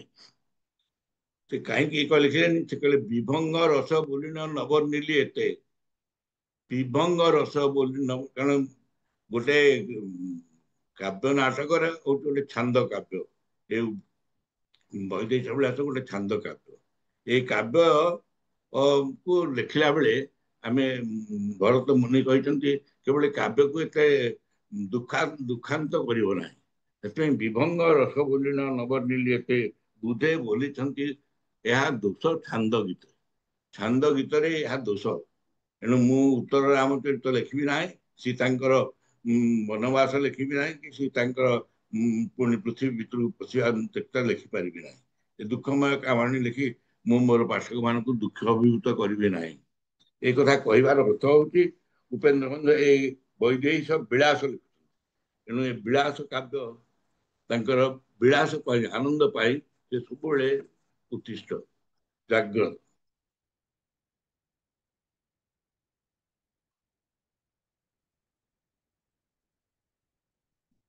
ଯୋଉ କଥା ସେ କହିଥିଲେ ବହି ବି ନାହିଁ ମୁଁ ହରି ହରି ମାରଣରେ ବିରାଜମାନ ବିରାଜ ନଚଡ଼ି ରଣରେ, ଏ କଥା ଦେଖି ସମସ୍ତେ ହୁଏତ ଭାବିଥିବେ କି କଣ ସତରେ ଭଗବାନ। ସେ କଥା ନିଜେ ଦଶରଥ ବି ଜାଣିନାହାନ୍ତି। ତାଙ୍କ ଘରେ ଆସି ସ୍ୱୟଂ ପ୍ରଭୁ ବିଷ୍ଣୁ ଜନ୍ମ ହେଇଛନ୍ତି। ସେ ଯେତେବେଳେ ଆସୁଛନ୍ତି ବିଶ୍ୱାମିତ୍ର କହୁଛନ୍ତି ମତେ ଟିକେ ପିଲା ଜଣକୁ ଦିଅ, ମୋର ସେ ରାକ୍ଷସ ମାନେ ଆମର ଯାଗ ଯଜ୍ଞ ନଷ୍ଟ କରୁଛନ୍ତି, ତାଙ୍କୁ ରାକ୍ଷସ ମାନଙ୍କୁ ସେ ବଧ କରିବେ ଏବଂ ଆମର ଋଷି ମାନଙ୍କୁ ଟିକେ ଶାନ୍ତ କରିବେ, ଋଷି ମାନଙ୍କର ଯାଗ ଯଜ୍ଞ ରକ୍ଷା କରିବେ। କଣ କଥା, ବାଣ ଧନୁ ଯେ କାଞ୍ଚିକାରେ ବହି ବେଶ୍ମେ ରହିବାକୁ ଏକା ଡରେ, ବାଞ୍ଚ ମନେ ଦୈତ୍ୟ ନାସିବ ଏଇ। ତମେ ଭାବୁଛ ଇଏ ଦୈତ୍ୟ ନାଶ କରିବ? ଗୋଟେ ଗୋଟେ ଖେଳନା ଧନୁଶର ଧରିକି ବୁଲୁଛି, ସିଏ କଣ କରିବ? ଭୁଲ ମୁଁ ସୈନ୍ୟ ସଜ କରି ଯିବି, ବାଦ ରଚି ତୁମ ଜାଗ ରଖିବି। ଆରେ ମତେ କୁହ, ମୁଁ ହଉଛି ଯୋଦ୍ଧା, ଭୁଲ ମୁଁ ସୈନ୍ୟ ସଜ କରି ଯିବି, ବାଦ ରଚି ତୁମ ଜାଗ ରଖିବି, ତମ ଜାଗ ରକ୍ଷା କରିବି। ସେମାନେ କଣ ଏ ବାଟି କ୍ରୀଡ଼ାକୁ ଛାଡି ନାହିଁ ଯେ ବାଣ ଧନୁ ଯେ କାଞ୍ଚିକାରେ ବହି, ସେମାନେ କଣ କରିବେ? ଏଡେ ଟିକେ ଟିକେ ପିଲା। ହସିକିରି ଦଶରଥ କହୁଛନ୍ତି ବୁଝିଛି ଯୋଦ୍ଧା ପଡ ମୁନି ଭଣି, ମୁନି କହୁଛନ୍ତି ବୁଝିଛି ଯୋଦ୍ଧା ପଡ ମୁନି ଭଣି, ବାମା କବଚ କି କରିବ ପୁଣି। ଯେତେବେଳେ ପରଶୁରାମ 14 ଥର କ୍ଷତ୍ରିୟ ସଂହାର କରୁଥିଲେ, ସେତେବେଳେ ତମେ ପୁରା ଯାଇ ନାରୀ ମହଲରେ ରାଣୀ ମହଲ ଭିତରେ ପଶିଲ, ତମେ ପୁରା ଦେଖାଦେଲନି, କାରଣ ସେ ରାଣୀ ମହଲ ଭିତରକୁ ପଶିବେନି ବୋଲି। ଆଉ ତମେ ଗୋଟେ କଣ ମତେ ବୀର କହୁଛ? ତମେ ଜାଣନି ଏମାନେ କିଏ, ତମେ ଜାଣନି ଏମାନେ କିଏ? ଏମାନଙ୍କ ଭିତରେ ଯେମିତି ପାଉଁଶ ଭିତରେ ନିଆଁ ଥାଏ, ଆଙ୍କ ଭିତରେ ଯଥେଷ୍ଟ ଶକ୍ତି ଅଛି। ଏ ସଂସାରରେ ଆମକୁ ଆମର ଜାଗଯଜ୍ଞ ରକ୍ଷା କରିବା ପାଇଁ ତାଙ୍କ ପାଖରେ ଶକ୍ତି ଅଛି। ଦଶରଥଙ୍କୁ ବୁଝଉଛନ୍ତି ନିଜେ ତାଙ୍କର ଗୁରୁଦେବ ବିଶ୍ୱାମିତ୍ର। ଠିକ ସେମିତି ଜନକ ମହର୍ଷି, ରାଜର୍ଷି ଜନକ, ଯେ ବହୁ ଜ୍ଞାନୀ ବିଦ୍ୱାନ, ସିଏ ବି ଜାଣିକି ପାରୁନାହାନ୍ତି ରାମ ଲକ୍ଷ୍ମଣଙ୍କୁ ନେଇକି ଯାଇ ପହଞ୍ଚିଛି ଏମିତି ବିଶ୍ୱାମିତ୍ର କହିଲେ ଏମାନେ ଆସିଛନ୍ତି ଟିକେ ଦେଖିବାକୁ ଆପଣଙ୍କର ସୀତା ବିବାହ ଏଇ ଯୋଉ ହଉଛି ଶିବଧନୁ ଭାଙ୍ଗିବା, ଏମିତି ଦେଖିବେ। ବୋଇଲେ ଦେଖିଲେ ଦେଖନ୍ତୁ ବାଳ କୁମର କିଏ ହବ ୟାଙ୍କ ହେତୁ। ବୋଇଲେ ଆଶ୍ଚର୍ଯ୍ୟ ଦେଖିବାକୁ ଦେଖନ୍ତୁ, ଏ ଗୋଟେ ଉତ୍ସବ ହଉଛି, କିଏ ଦେଖିବେନି କାହିଁକି। ବାଳ କୁମର କିଏ ହବ ୟାଙ୍କ ହେତୁ, ବାଳ କୁମର ୟାଙ୍କ ପାଇଁ କଣ ହବ। ସେ କହୁଛନ୍ତି ବଡ ବଡ ଯେ ସହସ୍ରାର୍ଜୁନ ଭଳିଆ ଲୋକ ସେ ଚାଲିଗଲେ, ବାଳି ରାବଣ ଏମାନଙ୍କ ଭଳିଆ ସେଠୁ କହୁଛନ୍ତି ଥଟାରେ, କହୁଛନ୍ତି କଙ୍କଡା ଆଉ ବିଛା ଏମାନଙ୍କର ବହୁତ ଗୋଡ ବହୁତ ମୁଣ୍ଡ, କିନ୍ତୁ ସେମାନେ କଣ ଧରଣୀ ଧରନ୍ତି। ନାଗ ବେତର୍କ ଧରଣୀ ଧରେ, କିଏ ନାଗ ବ୍ୟତୀତ କିଏ ଧରଣୀ ଧାରଣ କରିଛି, ଧରଣୀ ଧାରଣ କରିଛି ନାଗ। ଏଣୁ ଆପଣ ମାନେ ଯାହା କହିଲେ ତାହା ସତ ନୁହେଁ। ଏମାନେ ମାନେ କ୍ଷୁଦ୍ର ହେଲେ ମଧ୍ୟ ଏମାନଙ୍କ ଭିତରେ ଯଥେଷ୍ଟ ଶକ୍ତି ଅଛି, ଆପଣ ଦେଖନ୍ତୁ ଆଗକୁ। ଏବଂ ସେଥିରେ ଶିବଧନୁ ଭାଙ୍ଗି ସୀତାଙ୍କୁ ବରଣ କରିଛନ୍ତି। ଯୋଉଟା କହିବାର ଅର୍ଥ ହଉଛି ତାଙ୍କୁ କେହି ଚିହ୍ନି ପାରିନାହାନ୍ତି, କାରଣ ଚିହ୍ନିବାକୁ ଦେଇନାହାନ୍ତି। ଉପେନ୍ଦ୍ର ଭଞ୍ଜ କହିଛନ୍ତି ମୁଁ ମଣିଷ ହିସାବରେ ଯିବି, ମଣିଷ ହିସାବରେ ଆସିବି। ଜଣେ ମଣିଷ ଭାବରେ ତାଙ୍କୁ ଚିତ୍ରଣ କରିଛନ୍ତି, ଜଣେ ସାଧାରଣ ମଣିଷ। ମଣିଷର ତାର ଉତ୍ତମ ଗୁଣ ମର୍ଯ୍ୟାଦା ଦେଇଛନ୍ତି, କିନ୍ତୁ ସାଧାରଣ ଭାବେ। ଆପଣମାନେ ଶୁଣି ଆଶ୍ଚର୍ଯ୍ୟ ହେବେ, ବାଲ୍ମୀକି ମଧ୍ୟ ତାଙ୍କୁ ସାଧାରଣ ମଣିଷ ଭଳିଆ ଜ୍ଞାନ କରିଛନ୍ତି। ତାହା ନହେଲେ ବାଲ୍ମୀକି କହିନଥାନ୍ତେ, ଯେତେବେଳେ ଦଶରଥ ତାଙ୍କ ରାଜା ହବାକୁ ଯାଉଛନ୍ତି, ମାନେ ଯେତେବେଳେ ଦଶରଥ ରାମ ସୀତା ଆସୁଛନ୍ତି ଫେରିକି, ତାପରେ ପରଦିନ ତାଙ୍କ ଅଭିଷେକ କରାଯିବ, ରାମ ରାଜା ହେବେ।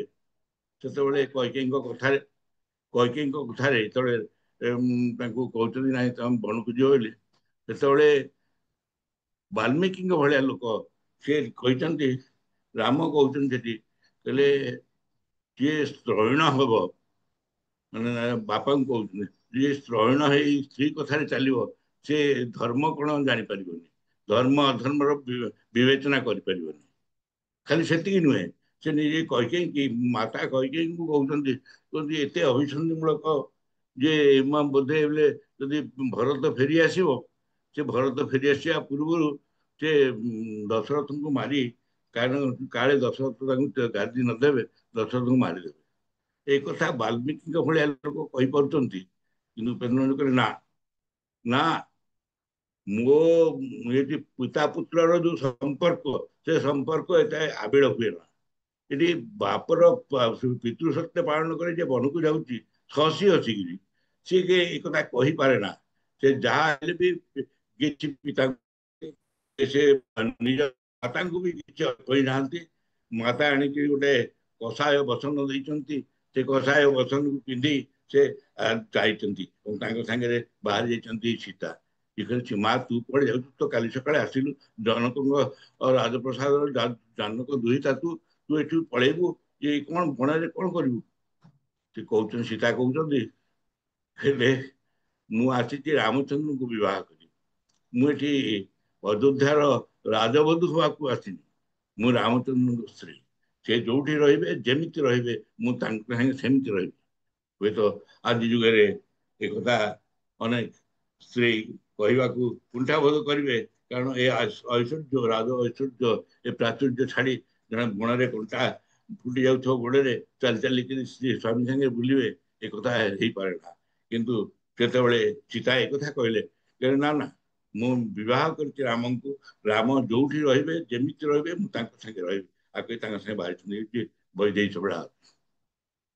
ଏହା କହିବାର ଅର୍ଥ ହଉଛି ଉପେନ୍ଦ୍ର ଭଞ୍ଜ ଜଣେ କବି, ଯିଏ ଆଦର୍ଶ, ସାଂସାରିକ ଆଦର୍ଶ, ସାମାଜିକ ଆଦର୍ଶ, ପିତା ପୁତ୍ର, ସ୍ୱାମୀ ସ୍ତ୍ରୀ, ବନ୍ଧୁ ବନ୍ଧୁ, ଆ ଭିତରେ ଗୋଟେ ସମ୍ପର୍କ ସ୍ଥାପନ କରି सामाजिक बंधन भितर गोटे विराट काव्य महाकाव्य लिखिଛନ୍ତି जो काव्य से कहते जे बही भी नाही मु हरि हरि मारण रे विराजमान विराजन चलीरण बनौका प्रबल मु केवल मनीष मान भी मो पाखे ना सैन्य बल नाही जंगल भितर क्या पाइबी मु केवल किसी मांकड़ को लेकिन युद्ध करी जीतबी से माने निश्चित भाव में जानी जे मु जीतबी कारण मु संहार करने को आनी रावण को संहार कर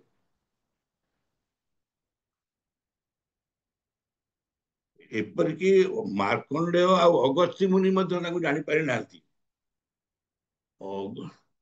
बाहुड़ बुद्धि मार्कंडेय पूछी मार्कंडेय कहते अगस्त्य को कहते तुम पूरा कहता ये विष्णु आछंती कहीं विष्णु कहांती ये तो कौन जंगल रे बुलचंती हासीते कहीकि ये होचंती निजे कामदेव जे बामा विच्छेद जाऊनी अभिशाप दिया जे बामा विच्छेद हम से कामदेव तेणु से हासीते स्त्री की विलाप कर बुलचंती ये कहीं भगवान हे ये विष्णु नुहंती सी हसिक कहते अगस्त्य जे तमें देख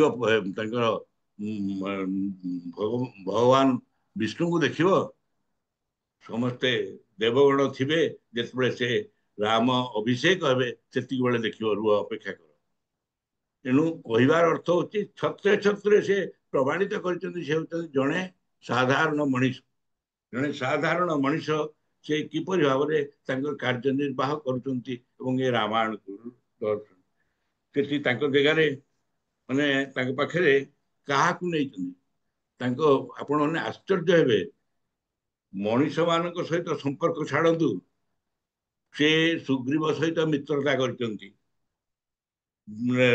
हनुमान को गोटे सेनापति सी एपरिक माने जो हासीते हासीते कही बुलूं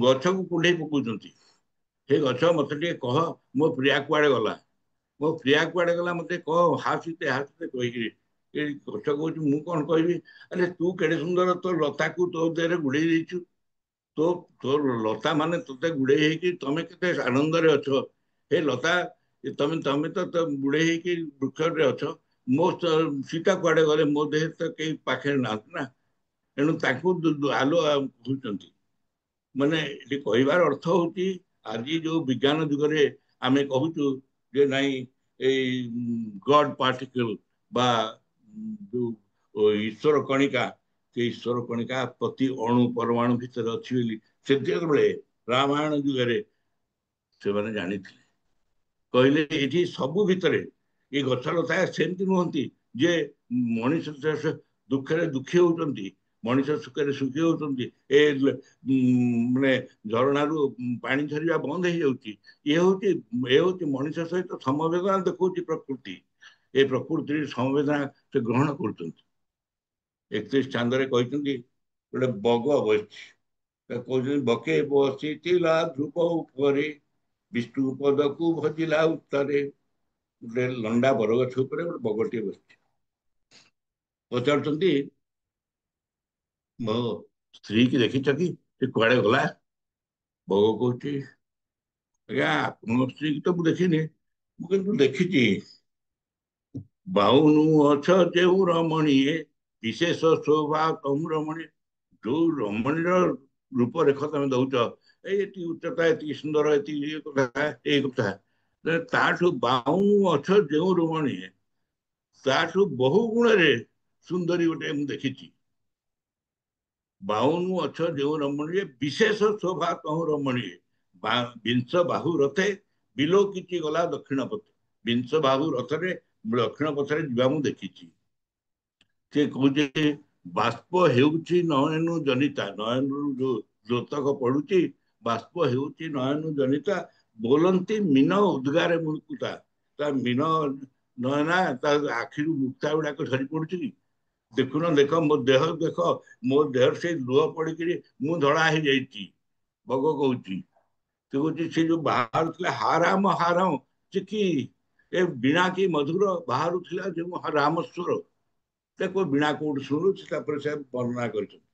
କହିବାର ଅର୍ଥ ହଉଛି ପ୍ରକୃତିର ପ୍ରତ୍ୟେକଟି ଚରିତ୍ର ଏଠି ମାନେ ତାଙ୍କର ଜୀବନ୍ତ ହେଇ ଉଠିଛନ୍ତି ଭଞ୍ଜର ବୈଦେଶିଳା। ବଗଟିଏ ଇଏ ଗୋଟେ କୁକୁଡ଼ାଟି ଆସି କହୁଛି ହଁ ହଁ ମୁଁ ଦେଖିଛି ସେଠି ନେଇକି ଯାଉଥିଲା ରାବଣ। ତାକୁ ଖୁସି ହେଇକି କହୁଛନ୍ତି ତାକୁ ଗୋଟେ ସୁନାର ମୁକୁଟ ଦଉଛନ୍ତି। ସୁନାର ମୁକୁଟ ହେଲେ ପ୍ରଭୁ ମୁଁ ଏ ମୁକୁଟ ନେଇ କଣ କରିବି, ମତେ ଗୋଟେ ଚର୍ମର ମୁକୁଟ ଦିଅନ୍ତୁ। ତା ହଉ ଗୋଟେ ଚର୍ମର ମୁକୁଟ ଦେଲି, ଯୋଉ ମୁକୁଟ ତୋ ମୁଣ୍ଡ ଉପରେ ଶୋଭା ପାଇବ, ତା ସୂର୍ଯ୍ୟଙ୍କର କିରଣ ଭଳି ସେ ଶୋଭା ପାଇଲା। ମାନେ କେତେ ଅନ୍ତରଙ୍ଗ ସେମାନଙ୍କ ଭିତର ଆଦାନ ପ୍ରଦାନ। ସେ ଯାଇକି ବୁଲୁଛନ୍ତି ଗୁଡାଏ ମାନେ ଖାଇନାହାନ୍ତି ପିଇ ନାହାନ୍ତି ଚାଲୁଛନ୍ତି ହାସିତେ ହାସିତେ କହିକି ରାମ ଲକ୍ଷ୍ମଣ ବୁଲୁଛନ୍ତି। ଏ କହୁଛନ୍ତି ଗୁଡାଏ ଗାଈ ବୁଲୁଥିଲେ, ଯାଇକି ସେ ଗାଈଆଳ ବାଳକଙ୍କୁ କହୁଛନ୍ତି କହିଲେ ଆମକୁ ଟିକେ କ୍ଷୀର ଦିଅ, ଆମେ ଟିକେ କ୍ଷୀର ପିଉ, ବହୁତ ଶୋଷ ଗଲାଣି, କିଛି ଖାଇନୁ। ସେମାନେ ହସିକିରି ଉଡେଇ ଦଉଛନ୍ତି, କହୁଛନ୍ତି ଗୋପାଳ ବାଳକ କହୁଛନ୍ତି ଏମାନେ କିଏ, ଆମେ କାହିଁ କ୍ଷୀର ତମକୁ ଦବୁ। ଏଠୁ ଲକ୍ଷ୍ମଣ ରାଗି ଯାଇକି କହୁଛନ୍ତି ଆଉ ତାହେଲେ ହଉ ନିଅ, ତମ କ୍ଷୀର ସବୁ ରକ୍ତ ହେଇଗଲା। ତାପରେ କ୍ଷୀର ଝରୁନି, ରକ୍ତ ଝରୁଛି ତାର ଚେରରୁ। ଏକଥା ଦେଖି ସମସ୍ତେ ଆସି ଆକୁଳ ହେଇକି ପୁଣି ନିବେଦନ କରୁଛନ୍ତି ପ୍ରଭୁ ଆମର ଭୁଲ ହେଇଗଲା, ଆମେ ଜାଣିପାରିଲୁ ଆପଣ କିଏ ବୋଲି। ମତେ ଆମେ ଦଉଛୁ ଜଣେ ବୃଦ୍ଧ ଆସିକିରି କହୁଛି, ଗୋପାଳ ଆସି କହୁଛି ନିଅନ୍ତୁ ଏହାକୁ ଠେକିରେ ଆଣିକି ଦି ଠେକି କ୍ଷୀର ଦଉଛି, କହୁଛି ଆପଣ ମାନେ ପିଅନ୍ତୁ। ସେ ପିଇଲେ। ପିଇ ସାରିଲା ପରେ ତାକୁ କହୁଛନ୍ତି ତୁ କଣ ବର ମାଗୁଛୁ?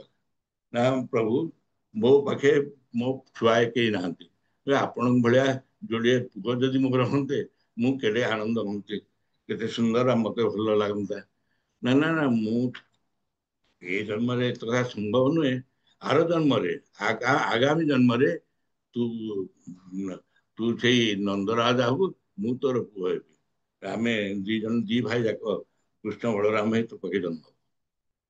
ମାନେ ଦେଖନ୍ତୁ ପ୍ରଭୁଙ୍କର କି ଅପୂର୍ବ ଲୀଳା, ନା ଯୁଗକୁ ଯୁଗ ଗୋଟେ ତ୍ରେତୟା ଯୁଗରୁ ଦ୍ୱାପର ଯୁଗ ପର୍ଯ୍ୟନ୍ତ ନିଜର ଜିନିଷକୁ ଲମ୍ବେଇ ଚାଲିଛନ୍ତି। ଏଇ କଥା ସେ ନିଜେ ବାସର ରଜନୀରେ ରାମ ସୀତା କଥାବାର୍ତ୍ତା ହଉଛନ୍ତି। ଆପଣ ବାସର ରଜନୀ କଥା ଆଧ୍ୟାତ୍ମ ରାମାୟଣରେ ବ୍ୟାସଦେବ କହିନାହାନ୍ତି, ହନୁମାନଙ୍କ ମହାନାଟକରେ ନାହିଁ, କି ଅନ୍ୟାନ୍ୟ ରାମାୟଣରେ ନାହିଁ। ଅଛି ବଳରାମ ଦାସଙ୍କ ଦାଣ୍ଡି ରାମାୟଣ ଅଛି, ଏଥିରେ ଅଛି ବୈଦେଶ୍ୟ ବିଳାସ ଅଛି। ସେ କହୁଛନ୍ତି ବିଦଗ୍ଧ ଶ୍ରୀରାମଚନ୍ଦ୍ର କହେ ବନ୍ଧୁ ଜୀବନ ଥିବାର, ମାନେ ବାସର ରଜନୀ ରାମ ସୀତା ଅଛନ୍ତି, ସୀତା ଅବଗୁଣ୍ଠନବତୀ, ପାଖରେ ବଢୁଛି ବାସର ପ୍ରଦୀପ। ସେଟା କହୁଛନ୍ତି ବିଦଗ୍ଧ ଶ୍ରୀରାମଚନ୍ଦ୍ର କହେ ବନ୍ଧୁ ଜୀବନ ଥିବାର ଏ ଦେହରେ ଜୀବନ ଥିବା ଯାଏ ବିଳାସିନୀ ନ କରିବି ଆନଙ୍କୁ, ଆଉ କେହି ବିଳାସିନୀ କରିବି ନାହିଁ। ତମେ ମୋର ଏକମାତ୍ର ପତ୍ନୀ, ଏକମାତ୍ର ମୋର ଧ୍ୟେୟ, ମୁଁ ତମ ଛଡା ଆଉ କାହା କଥା ଚିନ୍ତା ବି କରିବି ନାହିଁ। ହସିକିରି ସୀତା କଣ କହିବେ କେମିତି? ଆଜି ଚଉଠି ରାତି, ଆଜି ବାସର ରଜନୀ, ସେ କଥା ତ କହନ୍ତିନି। ସେ କାଳର ନାରୀ କଥା କହିବେନି, କଥା କେମିତି କହିବେ ସେ ସ୍ୱାମୀଙ୍କ ଆଗରେ?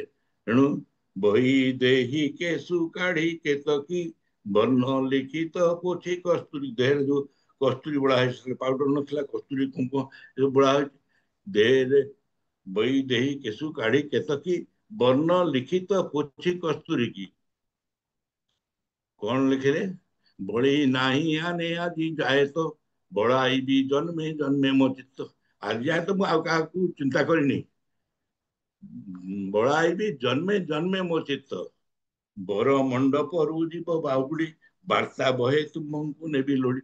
ପ୍ରଭୁ ଏଇ ଜନ୍ମ କଥା ଗଲା, ଆସନ୍ତା ଜନ୍ମରେ ମୁଁ ଯେତେବେଳେ ରୁକ୍ମିଣୀ ହେଇଥିବି, ଶିଶୁପାଳ ଆସିକିରି ଫେରିଯିବ, ବର ଆସି ଫେରିଯିବ, ମୁଁ ଚିଠି ଲେଖିକି ତମକୁ ଡକେଇବି, ତମ ସାଙ୍ଗରେ ଯିବି।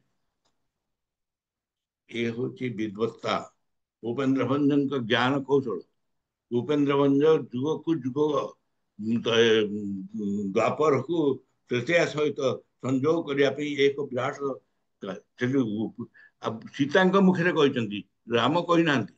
ତେଣୁ ସୀତା ସହିତ ଏଠି ମହିୟାନ ହେଇଛନ୍ତି। ସୀତା ସହିତ କିଛି କଥା ନ କହିକି ଏତେ ବଡ କଥା କହିଲେ ଯେ ତମେ ଏଇ ଜନ୍ମ କଥା କହୁଛ, ମୁଁ ଜନ୍ମାନ୍ତର କଥା କହୁଛି, ମୁଁ ତମ ପାଖରେ ତମରି ପାଇଁ ଉଦ୍ଦିଷ୍ଟ ଏବଂ ତମରି ପାଖରେ ରହିବି ଜନ୍ମ ଜନ୍ମାନ୍ତରରେ। ଏଇ କଥା ଏଠି ଆସିକି କହୁଛନ୍ତି ଯେ ମୁଁ ହଉଛି ତମର ସେଇ ଜନ୍ମ ଜନ୍ମାନ୍ତରର ସାଥୀ, ଜନ୍ମ ଜନ୍ମାନ୍ତରର ସାଥୀ ମୁଁ ହଉଛି ତମର ସୀତା। ଏଣୁ ତାକୁ ଯେତେବେଳେ ଅଶୋକ ବନରେ ହନୁମାନ ଯାଇକି ପହଞ୍ଚିଛି, ହନୁମାନ ଯାଇକି କହୁଛି ମା ତମକୁ କଷ୍ଟ ଦେଖି ରହିପାରୁନି, ମତେ କଣ କରିବି କହ। ମତେ ପଠେଇଛନ୍ତି, ତାଙ୍କର ସବୁ ମୁଦ୍ରିକା ଫୁଦ୍ରିକା ଦେଇ ସେ ସବୁ ତାକୁ ତାର ନିଜର ପରିଚୟ ଦେଇଛି। କହୁଛି ତମେ ଗୋଟେ କାମ କର, ମୁଁ ପୁରା ସମୁଦ୍ର ଲଙ୍ଘନ କରି ଆସିଛି, ତମେ ମୋ କାନ୍ଧରେ ବସ, ମୁଁ ତମକୁ ନେଇଯିବି ମୋ ପ୍ରଭୁଙ୍କ ପାଖକୁ। ହସି ଦେଇଛନ୍ତି ସୀତା, କହିଛନ୍ତି ବୃକ୍ଷେ ଡେଇଁଲା କପି ତ ନୁହଁ, ତମେ ତ ବୃକ୍ଷେ ଡେଇଁଲା କପି ନୁହଁ, ସେଇ କପି ଯୋଉମାନେ ଗଛ ଡାଳୁ ଏ ଡାଳୁ ସେ ଡାଳୁ ଡିଅନ୍ତି, ତମେ ସେ କପି ନୁହଁ।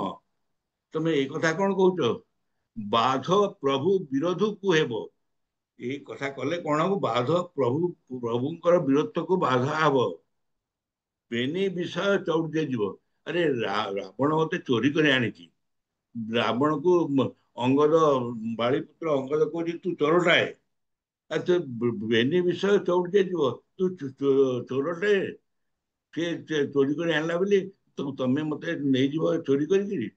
ନାଇଁ, ତମେ ଯାଅ କହିବ ସେ ବୀର ରାମଚନ୍ଦ୍ରଙ୍କୁ, ସେ ଆସି ଯୁଦ୍ଧରେ ରାବଣକୁ ପରାହତ କରି ମତେ ଏଠୁ ନେଇଯିବେ। କହିବାର ଅର୍ଥ ହଉଛି ସେ ହଉଛନ୍ତି ଜଣେ ଆଦର୍ଶ ବୀରା ନାରୀ। ସେ କହୁଛନ୍ତି ନା, ମୁଁ ତୁ ତୋ କାନ୍ଧରେ ବସିକି ମୁଁ ଯିବାର ହେଇଥିଲେ ମୁଁ ଯାଇସାରନ୍ତାନି। ନା, ମୁଁ ସବସମ୍ମାନେ ଯିବି, ମୋ ରାମ ଆସି ରାବଣକୁ ନିଧନ କଲା ପରେ ମୁଁ ଯିବି। କହିବାର ଅର୍ଥ ହଉଛି ଯେ ସବୁ ସ୍ଥାନରେ କେତେ ସୁନ୍ଦର ଭାବରେ ଯେତେବେଳେ ଶୃପଣଖା ଆସୁଛି, ଶୃପଣଖା ଆସି କହୁଛି ମୋ ଭଳି ସୁନ୍ଦରୀ ଆଉ କେହି ନାହାନ୍ତି, ନିଜକୁ ଗୋଟେ ବହୁତ ସୁନ୍ଦରୀ ସ୍ତ୍ରୀ କରିକି ଆଣିକି ପହଞ୍ଚିଛି, କହୁଛି ମୁଁ ତମକୁ ଗ୍ରହଣ କରିବି, ହେ ରାମ ତମକୁ ମୁଁ ଗ୍ରହଣ। ରାମ କହୁଛନ୍ତି ଏଟା ଅସମ୍ଭବ, ମୋର ପ୍ରାୟ ଏକ ପତି ଏକ ପତ୍ନୀ ବ୍ରତ, ମିଥିଳା ନବସଙ୍ଗ ମକାଳେ ଯେ କଲେ ନିୟମ, ଏକ ପତି ଏକ ପତ୍ନୀ ବ୍ରତ, ଜଗତେ ସେଉ ଦମ୍ପତି ସାଧୁଙ୍କ ସୁଖ ସମ୍ପତ୍ତି, ମଧୁର ଆକୃତି ଆଲୋକିତ। ମୁଁ ଏକ ପତି ଏକ ପତ୍ନୀ ବ୍ରତ ଗ୍ରହଣ କରିଛି, ମୁଁ ତମକୁ ଚାହିଁ ପାରିବିନି। ସେ ହସିକି କହୁଛି ଇଏ କି କଥା? ବଳରାମ ଦାସ ତାଙ୍କ ରାମାୟଣ ଲେଖିଛନ୍ତି, କହୁଛନ୍ତି ସେ କହିଲେ ରାମ ତୁ ଗୋଟେ ନପୁଂସକ। କହୁଛି ଶୃପଣଖା କହୁଛି ତୁ ନପୁଂସକ, ମୋ ଭଳିଆ ସୁନ୍ଦରୀ ନାରୀ ଟିକେ ନ ପାଇକି ତୁ ଏ ସୀତା ପଛରେ ଗୋଡେଇଛୁ, ମୁଁ ତ ଗୋଟେ ନପୁଂସକ। କିନ୍ତୁ ରାମ ଏକଥା ବୈଦେଶ୍ୱର ଭୂପେନ୍ଦ୍ର ଭଞ୍ଜ କହିଲେ ନାହିଁ। ସେ କହିଲେ ବିଷ୍ଣୁପଦୀ ଜଳ କେଡେ ନିର୍ମଳ ଦୋଷା, ବାରିଦ ଆବିଳ ଜଳେ ଚାତକ ଆଶା। ଆରେ ମା ତୁ ଜାଣିନୁ, ବିଷ୍ଣୁପଦୀ ଜଳ ମାନେ ଗଙ୍ଗା ଜଳଟା କେତେ ନିର୍ମଳ। ଆମର ତ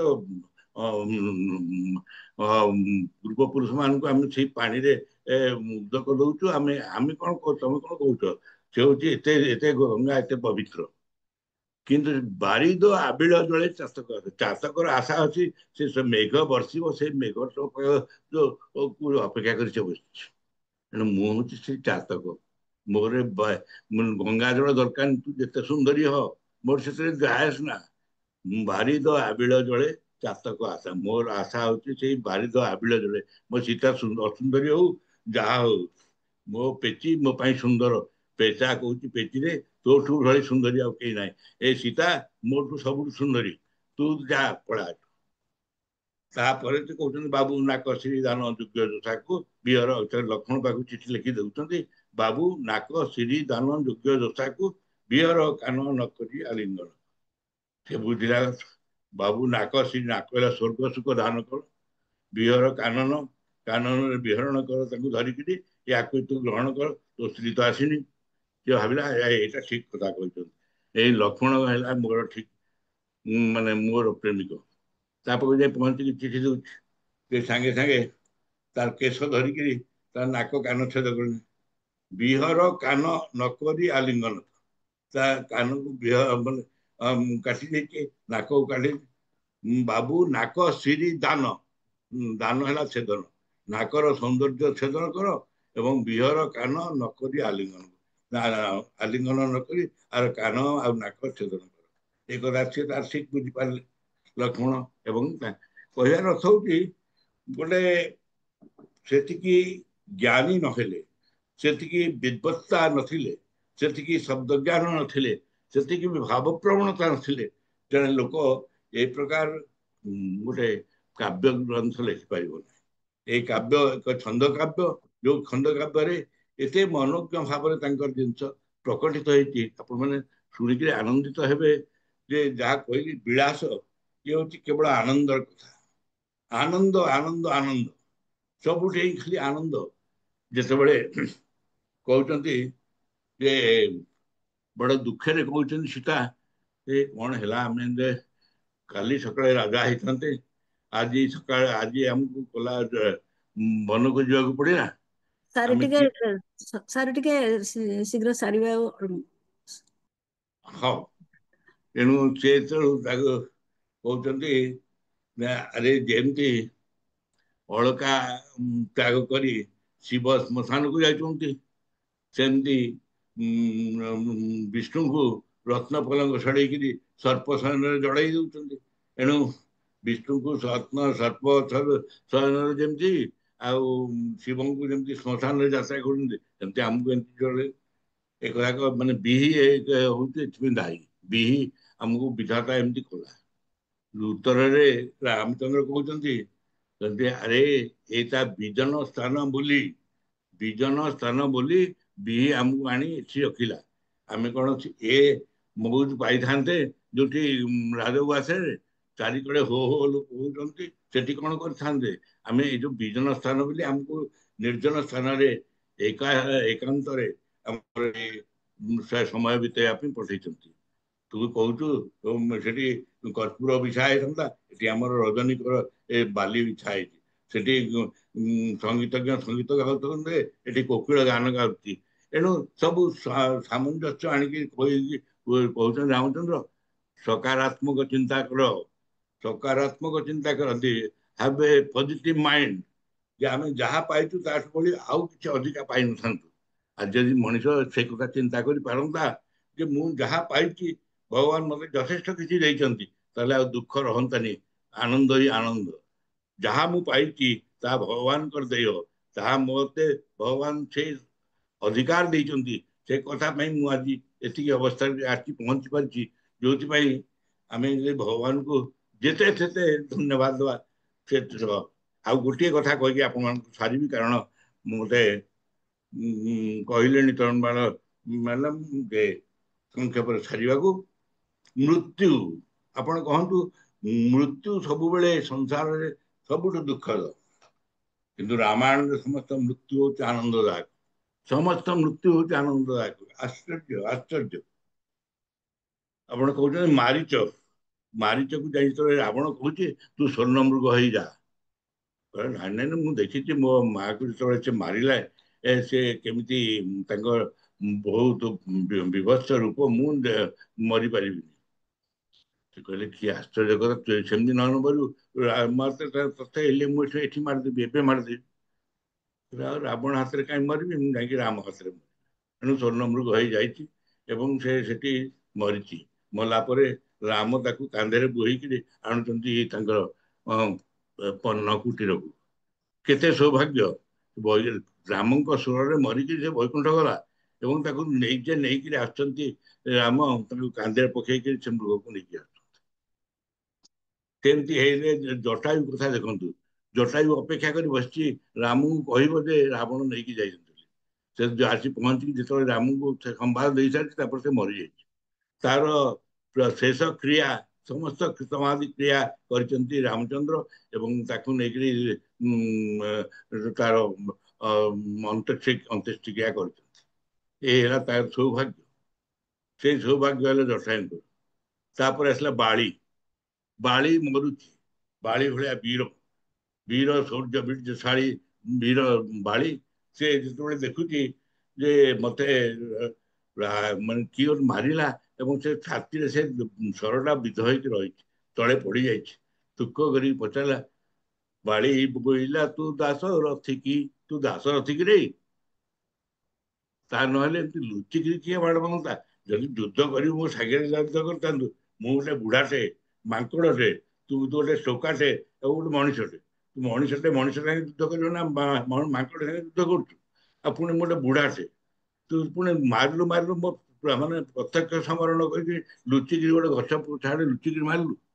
ତୁ ହସିକିରି ରାମ କହୁଛନ୍ତି, ଯଦି ଯଦି ଯୋଉ କଷ୍ଟ ହଉଛି ମୁଁ ତାହେଲେ ଦେହକୁ କାଢି ଦଉଛି ତ ସ୍ୱର ଏବଂ ବିଶଲ୍ୟ ଲଗେଇ ତତେ ସୁସ୍ଥ କରିଦେବି।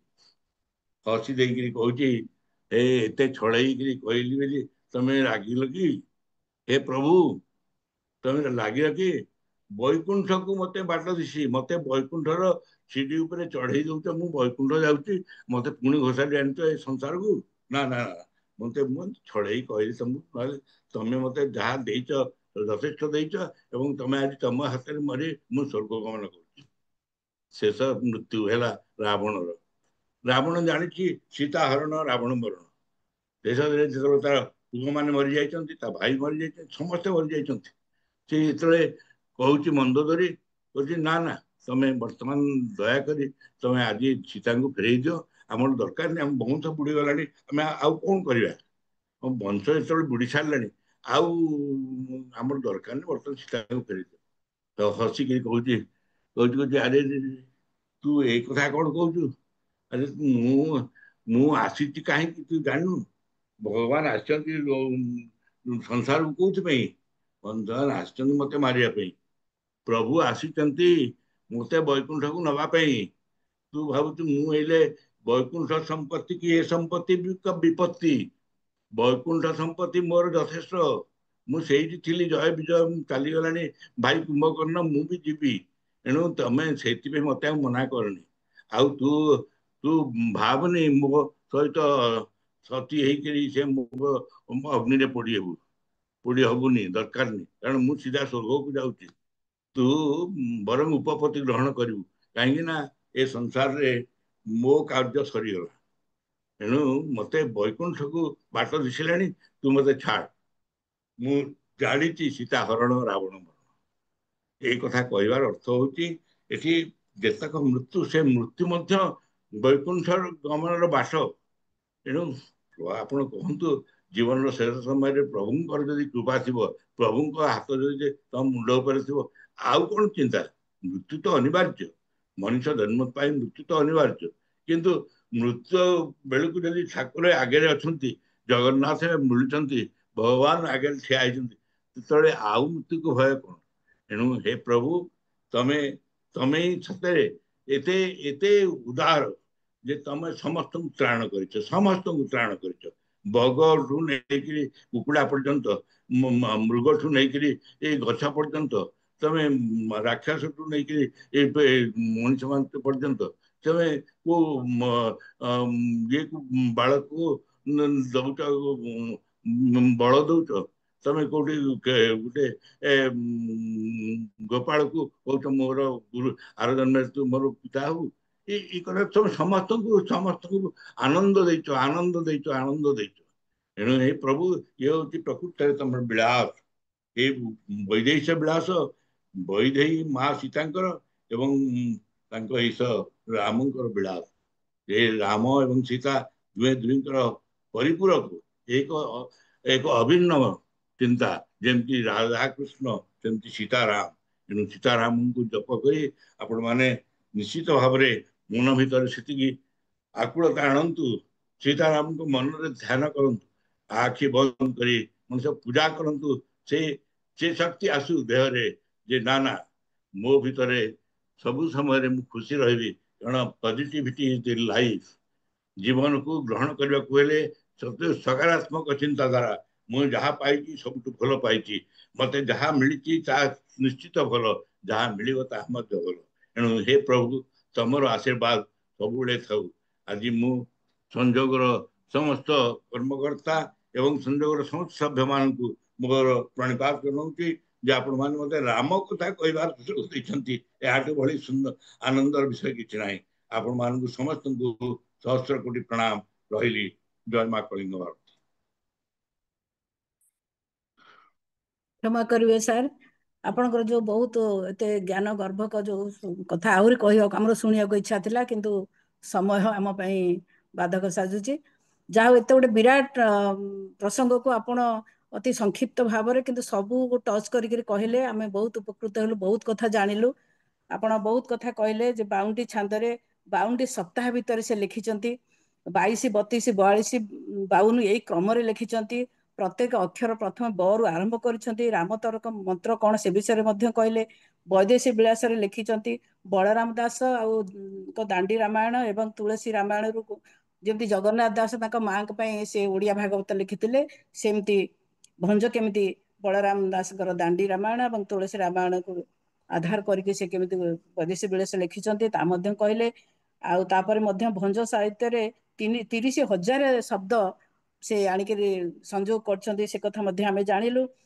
तापर आ गोटे बहुत सुंदर कथा कहले सारे 187तम कार्यक्रम आमर आउ 7 8 1 9 7 जो 16 कथा कहले 16 कला जे जगन्नाथ जे 16 कला तहु कला नंद कला से कथा मध्य हमको कहले आउ बहुत कथा तो आमे आपण पाखरु आज जानिलु तापर उपेन्द्र भंज सांसारिक और सामाजिक आदर्श को किपरि वर्णना करछंती पदर्श विषय से कथा कहले सीता किपरि पातालगामी हेले किंतु कौन सी जगह सीतांकर दुखटा को वर्णना करना राम एठी भंज सब बेले से माने सकारात्मक भाव में वर्णना कर कोठी नकारात्मक ना बा दुख ना कारण विलास केवल आनंददायक कथा गुड़ी वर्णना करछंती आ रामचंद्र लक्ष्मण किपरि गोपाल ठार क्षीर खाई परवर्ती जन्म कृष्ण बलराम हेले से कथा मध्य कहले सबुठु बेसी आमको कथाटी सुंदर लगिला जे जेते जगह मरीचंती समस्ते भगवान सानिध्य लाभ मरीचंती एवं तांको मृत्युटा गोटे मोक्ष देइछि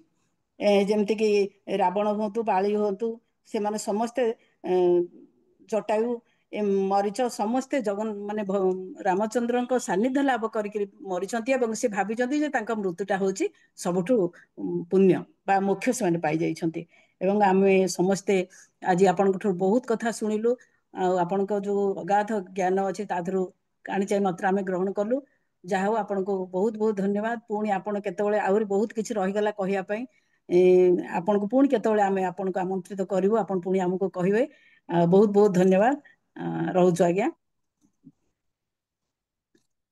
बर्तमान आमे शेष पर्यायर आसी पहुंचीचे आम परिवार मुख्य आमर राजकुमार सुतार भाई के अनुरोध करेंगे से शेष स्पर्श देवे शेष स्पर्श दे सारा पर आम कार्यक्रम को संपूर्ण करवा शेष करवा भाई राजकुमार सुतार भाई को आमंत्रण करुच्ची से धन्यवाद पर्वटी समापन करेंगे समस्त नमस्कार सारे तंगर वक्तव्य विभंग रस कथा कहते तेणु काले रसभंग हो बोली उपेन्द्र भंज शेष करदे राम अयोध्या को फेरला अभिषिक्त है सेठी काव्य को बंद करदे परवर्ती घटना लिखिले मत भी से भय लगुच काले रसभंग होते सुंदर भाव सारे बुझेला वैदेश विलासर तार जो वैशिष्ट्य तार जो शब्द संभार से जो रसबुद्ध सौंदर्यबोध एत सुंदर भाव में बुझेक आमको से डुबेकी रखी तेणु मु अधिका किसी कही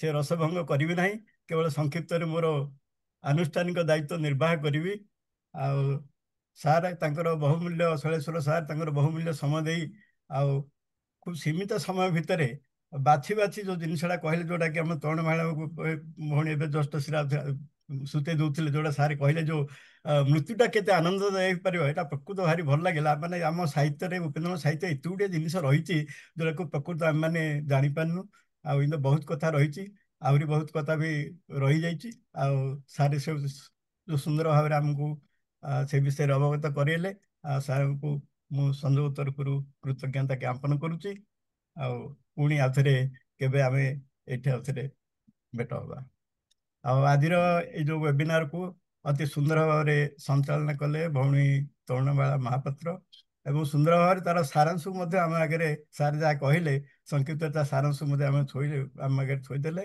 भौणी आपको बहुत बहुत धन्यवाद विभूति भाई आज तांकर स्वागत संभाषण मत अति सुंदर भाव में भारती भूषण भाई ବୈଦେଶିକ ବିଳାସର ବିତଳକୁ ଆଲିଙ୍ଗନ ଗାନ କରି ଆମ ମଧ୍ୟ ସେ ରାମ ରସରେ ଆମକୁ ଉଦ୍ବୁଦ୍ଧ କରେଇଛନ୍ତି। ଆଉ ତାଙ୍କୁ ମଧ୍ୟ ବହୁତ ଧନ୍ୟବାଦ। ଆଉ ଆମର ଏଇ ଯୋଉ ୱେବିନାର ପଛରେ ଯାହାର ହାତ ରହିଛି ଆମର technical host madam Susmita Das. ସେ ଆଜି ଭୁବନେଶ୍ୱର ନାହାନ୍ତି, କାଲକାଟା ଏୟାରପୋର୍ଟରୁ ସେ କନେକ୍ଟ କରିଛନ୍ତି। ତାଙ୍କୁ ବହୁତ ବହୁତ ଧନ୍ୟବାଦ। ଆଉ ଶେଷରେ ଆମର ଆଉ ଯେତେ ଶ୍ରୋତା ଦର୍ଶକ ମାନେ ଏଇଟା ଆଜି ଯୋଗ ଦେଇକି ଆମର ଏଇ ୱେବିନାରକୁ ସଫଳ କରିଛନ୍ତି, ଆଉ ସମସ୍ତଙ୍କୁ ଶେଷରେ ଆଉ ଥରେ ଧନ୍ୟବାଦ ଦେଇକି ଆଜିର କାର୍ଯ୍ୟକ୍ରମ ଏଠାରେ ରଖିବା ପାଇଁ ଅନୁରୋଧ କରୁଛୁ। ଧନ୍ୟବାଦ। ଆପଣ ତ ଶେଷରେ ମୁଁ ସମସ୍ତଙ୍କୁ ଧନ୍ୟବାଦ ତୁଷାର ଦେଇଦେଲେ। ଭାଇକି ଧନ୍ୟବାଦ ଜଣାଉଛି। ଆପଣ ସମସ୍ତଙ୍କୁ ଧନ୍ୟବାଦ ଦେଇଦେଲେ, ଆପଣଙ୍କୁ ମଧ୍ୟ ଆମେ ଅନେକ ଅନେକ ଧନ୍ୟବାଦ ଦଉଛୁ ଯେ ଆଜିର କାର୍ଯ୍ୟକ୍ରମକୁ ଆପଣ ସୁନ୍ଦର ଭାବରେ ମୁଣ୍ଡି ମାରିଛନ୍ତି। ହଁ ଆପଣଙ୍କୁ ଭାଇ, ମଧ୍ୟ ବହୁତ ବହୁତ ଧନ୍ୟବାଦ। ଧନ୍ୟବାଦ। ଯଦି ଆଉ କେଉଁ ଛାଡ଼ି ଯାଇଛି ମୋତେ ତାଙ୍କୁ ଧନ୍ୟବାଦ। ହଉ ଆଜି ଏଠି ରହିବା। ରହିଲି।